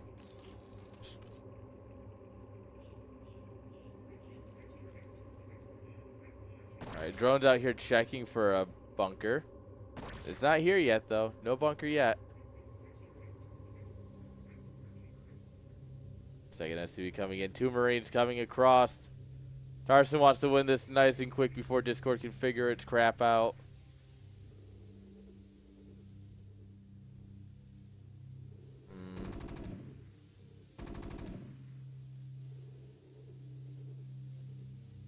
Yeah, Discord is officially dead. That's weird. I'm actually getting DMs on mobile that I'm not getting on PC. That's weird. All right, bunker's going up. We got Lings out here. Can we deny the bunker? Can we deny the Marines? Ugh. Denying the Marines matters a lot more than denying the bunker, to be honest. Oh, no. No, no, no, no, no, no! 2 get in? That's unfortunate. We are going to take down the bunker, but then we're going to lose so much. Oh, actually, we're not even going to get the bunker. No! That's not good at all. Oh, hang on. Is Discord back? Is Discord somewhat back? Oh, Discord might be somewhat back. Ozzy, can you hear me? I'll take that as a no. Which is unfortunate because he is missing one of the greatest games here.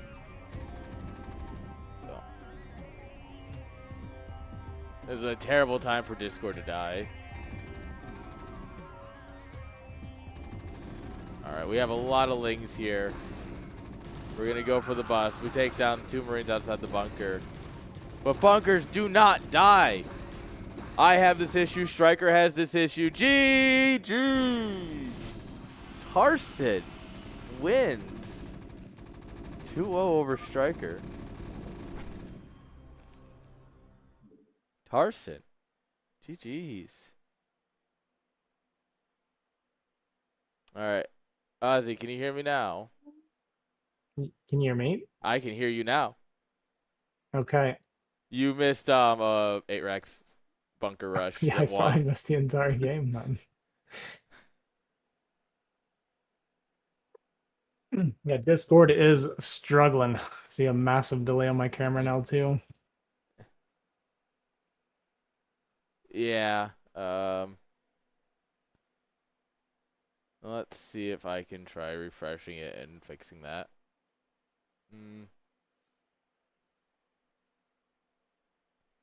Yes, I think this is Discord. Discord's falling apart. Yeah. I can't believe Tarson won 2-0. Striker's out. The striker's out. That's crazy, man. Striker's out. Like, out. What? Yeah. And here we have the legend killer himself, Tarson. How you doing? How you feeling? Great. Sure you GG, are, man. you killed Striker. Like, that is not anything I had on my bingo card. Congrats. Yeah, thank you. I mean, yeah, sometimes I win against him, but yeah, not for sure, not in late game, and for sure not to playing bio. So Yeah. Is that why you went mech today? yeah, I mean, Shiki and Striker playing pretty much the same. Like Plague Swarm into Ultras, and yeah, in the very late game I can't play against it. So yeah. That's why I played against Shiki Mech and against Striker first game, but yeah, I should won first game against Shiki, but I think too nervous and didn't focus because yeah, I had no gas. He killed my SCV, second armory didn't build, like everything Oh, went wrong. Yeah, that's blame it rough. on. So yeah, Tell them what you told me. You blame it on lag. It's lag's fault. How very Polish of you. of course. Hey, let's don't be Julia. It's very fair. So But last game, Discord died a little bit. Like as the game started, Discord died. So we were trying to figure out, was that an 8-Rax? yes, 8 racks. I mean, a bit forward, but yeah. I don't know Yeah. how he saw it because he canceled his gas immediately. So He had yeah. an overlord on the high ground. I think it might have moved over a little Oh, bit. Like so yeah, so it was so on he like the middle scouted only. left side first time. I mean, he very often scouts like the different way. Like he should Yeah. start the top Yes. right, and he always send his body. I mean, I think a bit lucky because he let my 4 Marines pass. And I think he didn't pay attention. Like I go around everything and put the Yes. Marines into the bunker.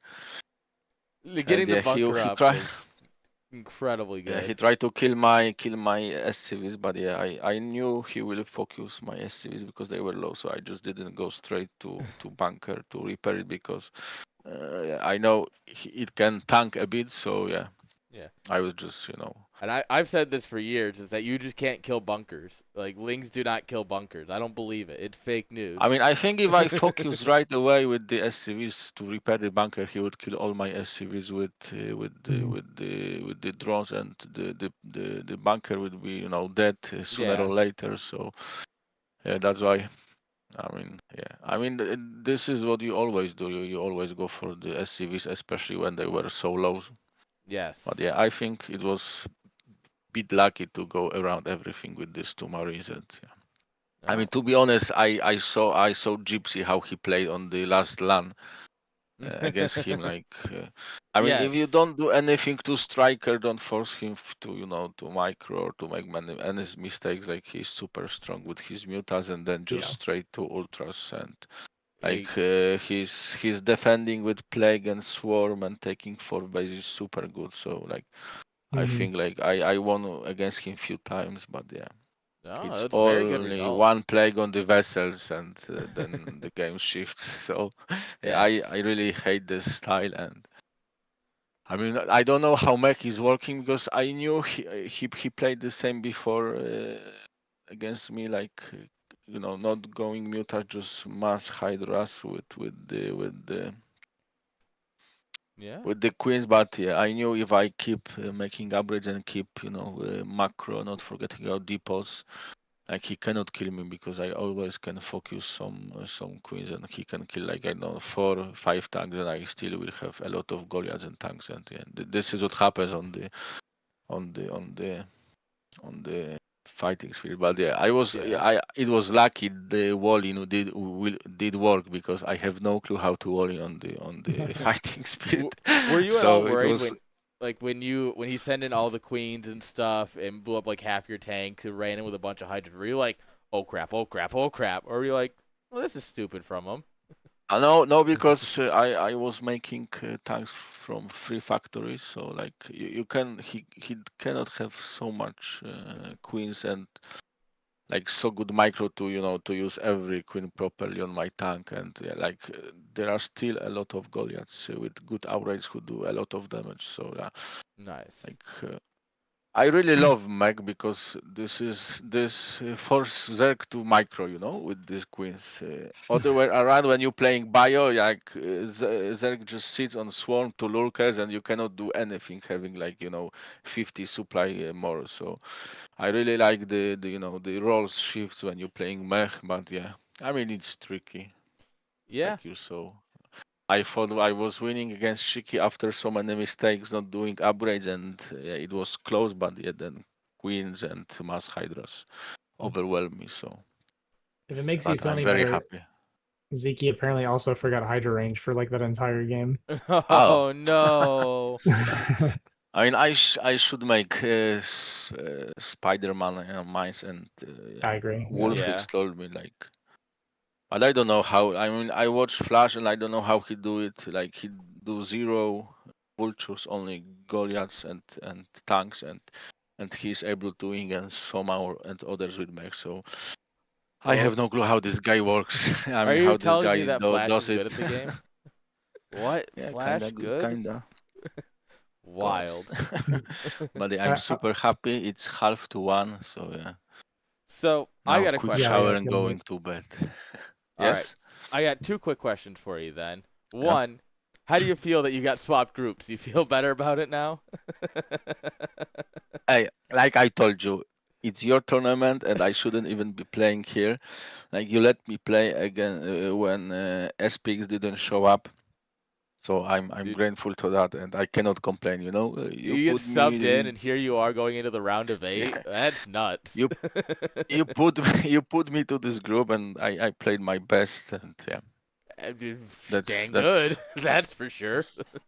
so actually, yeah, thank you. Like I told you many times, I shouldn't be even playing this, so Yes. I can't complain. You tell I switch groups, I switch groups. You are the organizer and the big boss, and I I listen. appreciate you. It obviously, one, worked out very well for you, and two, worked out very well for everyone else. Um, Yeah, but I mean, to be honest, I don't know if I mean, last time I lost against Zero. I don't know if I will win against Kamezerk. So maybe it was for better switching these groups. Like, I mean, for me with top 2 Zergs, Shiki and Striker are top 2 for sure. Not sure who is the first one, but yeah, well, let's only say one it's of them beat you Shiki. today, so I think we can go with that. our You our know, a lot muscle of man. luck, a lot of luck, and yeah, you can win with Terran at the end. So, all right, my last question for you before I send you off.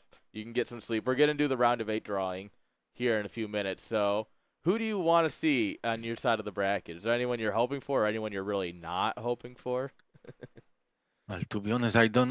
For sure, Devalt, like not even close. He's playing. Devalt bonus. So yeah, Yes. and other than that, I don't care. I mean, I really hope I will be able to play on, and nothing will collide with the schedule because yeah, sadly, like there are some Saturdays, mainly only Saturdays that I cannot play or I have to leave and Yeah. then come back. But yeah, like no one will wait for me. So No.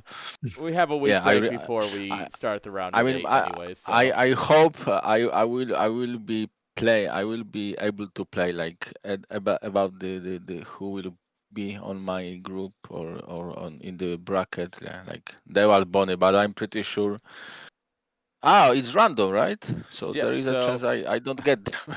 I've got a pad of paper here. I'm gonna write out 8 names on them, rip them into pieces, grab my hat, and the only thing that's guaranteed is you won't get Vyncke in the first round. Oh, very good. Okay, so I will go quick shower, and I hope when I come back the round of 8 will be there, and let's have some let's good see news. who I get. And it'll be in the Discord. It'll be on Liquipedia at some point. It'll be on the YouTube VOD, so you can find it anywhere you'd like. But I appreciate your Okay, time. for Get sure your I will shower. check it. Thank you very much, guys. Enjoy your time. Thank you for having me, and yeah, take care. See you next Right. time. All Yeah, right. Stars, I'm glad you won, GGs. so you're actually in a good mood. Of course, I'm always in good mood. So that's true. You're always in a good mood. That's so true. True. Thank you very much. Take care, Yeah, everybody. GG's. Peace. GG's. All right, everyone. You might have heard, but we're going to take a quick break, and then we're going to do the round of 8 drawing because we do have all 8 players decided. We have Bonus, DeWalt, JD Conan, Dragon, Vyncke, Tarson, Zero, and Kamizerg. What a banger round of 8.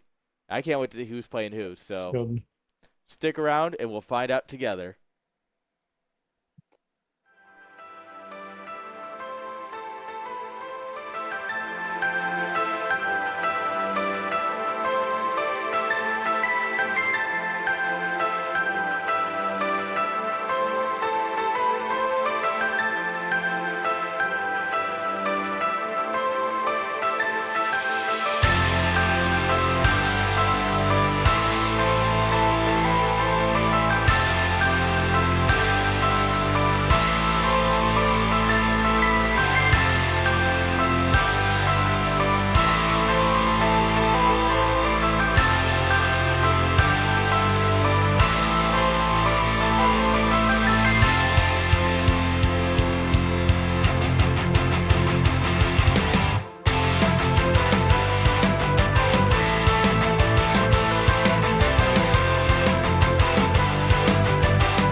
time for the drawings. Here we go.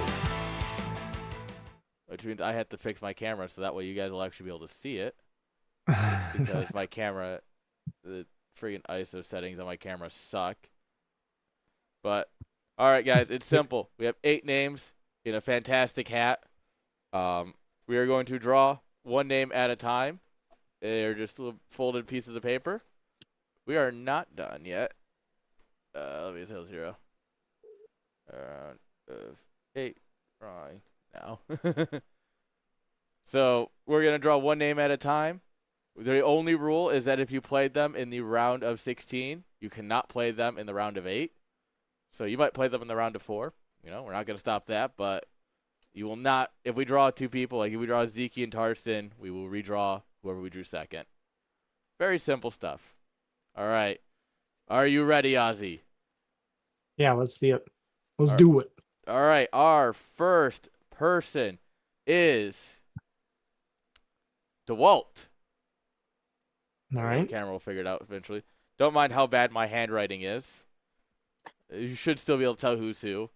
Except for Tarson. Part of his name, the N got ripped off his name, so he's just Tarso now. But he will be against... Nope. How is it the first one we draw is the back-to-back player? All right. Can't be that one. Can't be that We'll one. put Bonnet off to the side. Sorry, guys. I don't have, like, 2 sets of balls to, like, draw from where it's like, oh, you know, avoiding all of the possible rematches. But It's going to happen. Unavoidable. yes. Of course, it had to be the first one. However, next up is 0. 0. DeWalt versus 0. First round. Okay. Unlucky draw for 0. Yeah, Unfortunately. that's not going to be fun. Yeah, one of them. obviously DeWalt's somebody that pretty much everybody wants to avoid, right? Like DeWalt and Yeah. Bonnet. DeWalt, Bonnet, Vyncke, this is kind of the trio that you want to stay away from as long as possible. So unfortunately for 0, hitting DeWalt right out the gate. Yeah. Gonna I be- mean, best of 5. You can hope, right? You can try and we have 2 weeks. Like we have about 2. Yeah. We have 13 days until the round of 8 starts technically, but it gives you some time to look at some replays. And if there's anyone who has replays on DeWalt, it's gonna be 0. To be fair. Mm-hmm. That's true. So I mean, statistically, rough match.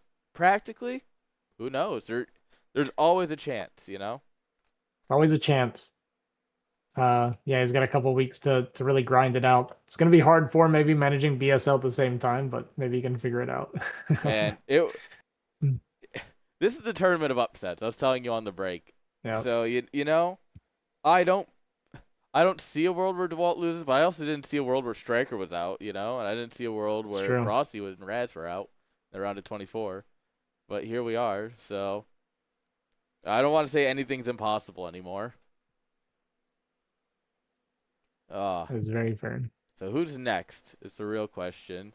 Same side of the bracket as Bonnet and 0. It is, or DeWalt and 0. It is Bonnet. Hang on, is that seriously Bonnet? Is it not going to focus? It is. You got some bias towards pulling Bonnet's name or what here? Dude, I don't know. I am looking at the camera as I do this, so I can't even be looking down.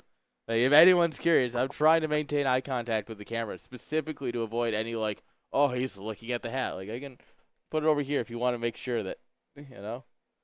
So we know we can't draw a DeWalt, at least. So whoever we draw is actually going to play Bonnet. Mm-hmm. And survey says Kamezerg. Kamezerg. That's a rough run for both of them. I will say one thing that is interesting about this is that it does put DeWalt and Bonnet on the same side of the bracket as well, right? So yeah, which is crazy that it's Group A and Group D. Like, Group A versus Group D, Group A versus Group D. Yeah. Which means we are going to get B and C against each other here, so. Man, the hat really just likes lining things up. Maybe we need a different hat next season. All right, next up we have our boy Vyncke. Vyncke. All right, Right? Zeke. So Zeke cannot verse Tarson. So that means I actually didn't even think about it. Tarson kind of dodges the 3 that he wants to dodge too. So he's Yeah. gonna be pretty happy about His that. side of the bracket is Tarson, Zeke, JD Conan, and Dragon. That's honestly Yeah. a much more doable run without DeWalt or Yeah, Bonus very on him. doable. All right, and the next hand is JD Conan, a ZVZ for Zeke. I know how much he was looking forward to that in his interview. That is the one thing Zeke didn't want. All right. Well, I guess we know what the last matchup is. It is going to be Tarson and Dragon. So, yeah. That is 8 matches. All right. So, we talked about Zero and DeWalt. Bonnet and Kamizer, what are your thoughts on that? Well, I think Kami and Zero both have kind of the same problem. They're against absolute monsters for PvZ. It's And, crazy that DeWalt versus it's Bonnet is tough. going to be a semifinal. That's what I'm saying. That to me is like super interesting. That assuming they both win Yeah, their series, assuming they both win, to be fair. But, like, yeah, that's one of them's not going to the finals. Like where it's Yeah. it's not going to be a DeWalt Bonnet finals for the first No time PvP in finals. forever. Yeah, and I mean that is the beauty of the random draw, right? Is that you're gonna get a little bit of spice, even if not all the players are as happy about it as they might have been if it wasn't random. Oh, we do Yeah. have a third place match, so I mean someone's gonna still have to lose to them in the third place match, and that's what flips over to the other side: Zeke versus JD Conan. We talked about Zeke doesn't like Yeah. ZVZ as much, but he did beat Striker, who I would consider one of the best ZVZers in the foreign scene. Yeah, Zeke. Yeah, Zeke not a fan of ZVZ. I think he just doesn't like it because of kind of the RNG-ness of it, right? Yeah. So I think that's part of why he wants to avoid it. And JD Conan, I mean, JD Conan's kind of scary, man. It's not impossible that we end up with like a crazy semis or a crazy finals for this. Yeah. I'm actually pretty interested. Hang on, I gotta pull up JD Conan's interview because he mentioned his ZVZ is his least favorite matchup or his least confident matchup. Oh, JD Conan said that? Yes. Oh, So okay. that could be interesting if neither player is really confident or interested in this. Like, I don't want to say interested, but you know what I mean. Like they're both like, Mhm. "Ugh, ZVZ, this is gonna suck." That could lead to a very, very interesting series. Yeah. Yeah, that actually is kind of interesting. You got 2 Zerg players that are both like top tier that don't want to play ZVZ, so And yeah. Tarson dodges a bullet and gets a Protoss. It's Dragon, mind you. Sure. Um, But of the other Protoss options, no heat towards Dragon, okay? yeah, I But mean, he's definitely going to be a lot easier than DeWalt and Bonnet for Tarson, so I think yeah, Tarson is probably super happy with this draw. yes, it's hard to say Dragon's bad, but when we're comparing against Bonnet and Duel, it's like, yeah, okay, he's definitely not That's the what I mean, strongest of our right? 3 Protosses. Yeah. But yeah, but I don't know. Have you ever heard of Terran Enjoy TVP? Don't say yourself. No. Don't say yourself. I mean, I do like TVP. I'm Mm, not good at it though, but I do like it. I just yeah, like playing Terran, to be honest. I'm happy when I play Terran. I mean, I'm miserable when I play Terran, but I'm happy to play yeah. Terran, you know? The Terran mindset, the Terran lifestyle. Yeah, yeah. All right. Do you want to do any hot predictions? What are we gonna see? So quarterfinals are best of 5, and then it's best of 7s the rest of the way through. So do you have any So hot thoughts and predictions? I'm not gonna give score lines, Okay. but my genuine, probably boring, mostly boring answer of what I predict for the rest of the tournament: DeWalt takes 0, Bonnet takes Kami, Zeke takes JD Conan, Tarson beats Dragon. Okay. Okay. This is what I expect. Then Bonnet beats DeWalt, goes to the finals. Zeke wins against Tarson. But here's maybe where people might disagree with me. I think Zeke smashes smashes Bonnet in the finals. This is my prediction. Zeke not winning, smashing Bonnet. Smashes. We're talking like, what do you say is a best of 7? Yes. Yeah, so we're talking like 4-1, 4-2. That's what I'm Oh. predicting for Zeke. This man doesn't want me to have a long broadcast. He wants those finals to be. He's like, I'm gonna cast it, so I want it to be like 4-1. We're just gonna get right through it. No, that's some hot predictions. I can totally see it, but that's some hot predictions there. The one that I'm least confident in is I don't know that I would pick Tarson over Dragon specifically. I think that one's actually a really, really close matchup. Yeah, that's gonna be a best of 5 to watch for sure. Yeah. Yeah, to me, that feels like the closest matchup of this first round. Yeah, I think I have to agree with you. I think it's gonna be fun, guys. That starts not next week, but that is what, December 6th? Yes. So December 6th and 7th are our first round of 8 matches. Single series, it's gonna be just like ASL. We'll cast a best of 5, and that's it for the day. And then we'll come back and do it again the next day. And Sounds somehow good, we man. avoided all TVTs. That's In the- true. We've had one TVT, I think, this entire. Oh no, there was Artosis' round of 24 group. That was TVT heavy. Yeah, there was a fair amount with that. Was it the same group with Klauso? Yes, Zeke, Yeah. Artosis, Klauso, and Javier. Yeah. Okay. Yeah, All right. Cool Well- stuff. I'm very much looking forward to it. yeah, that's it, guys. Thank you very much, guys. You guys have made the round of 16 truly incredible. Ozzy, your casting it has been incredible as always. Thank you. Yeah, sorry. I know I'm a little more monotone even than normal. I know I blame it on the weather. It's not my fault, okay? Yeah, I blame it on Discord dying in the middle of the final match, so like you're That fine. doesn't help. Yeah. I'm surprised it came back so quickly, to be honest. I thought it was just gonna be dead, and I was like, well, no interview. Yeah. I'm glad it recovered quickly. All right, guys, make sure you check out that Discord link that's in chat, this side of your screen probably. Unless you're on mobile, then it's on this. Then it's on this side. I don't know. Discord's weird. Or Twitch is weird. Discord is functioning, which is an improvement on most days. But yes, guys, hop in the Discord for more updates. And until next time, we have a monthly next week. That's what we have next week. Next Sunday is the IPSL monthly. Open Maybe I'll bracket, hop in on guys. that. Yes, everyone should hop in on it. It's an open bracket. It's going to be a lot of fun. And, yeah, that's all I got. Anything from you, Ozzy, to close us out? That pretty much does it for me. Really happy with the games today. Awesome upset. Tarson's one of my buddies. I'm basically Polish at this point, I guess, because I like all the Polish people. But yeah, super happy that he pulled it off against Striker. Happy to see him happy, and happy that he got a good draw. But lots of upsets, like you said. It's been very interesting. Really looking forward to the round of 8. I think we're in for some surprises this season, so looking forward to it. But thanks for watching, guys. I appreciate it. Hope you guys enjoyed the cast. Hope you enjoyed the stream and the games. And I will catch you guys later.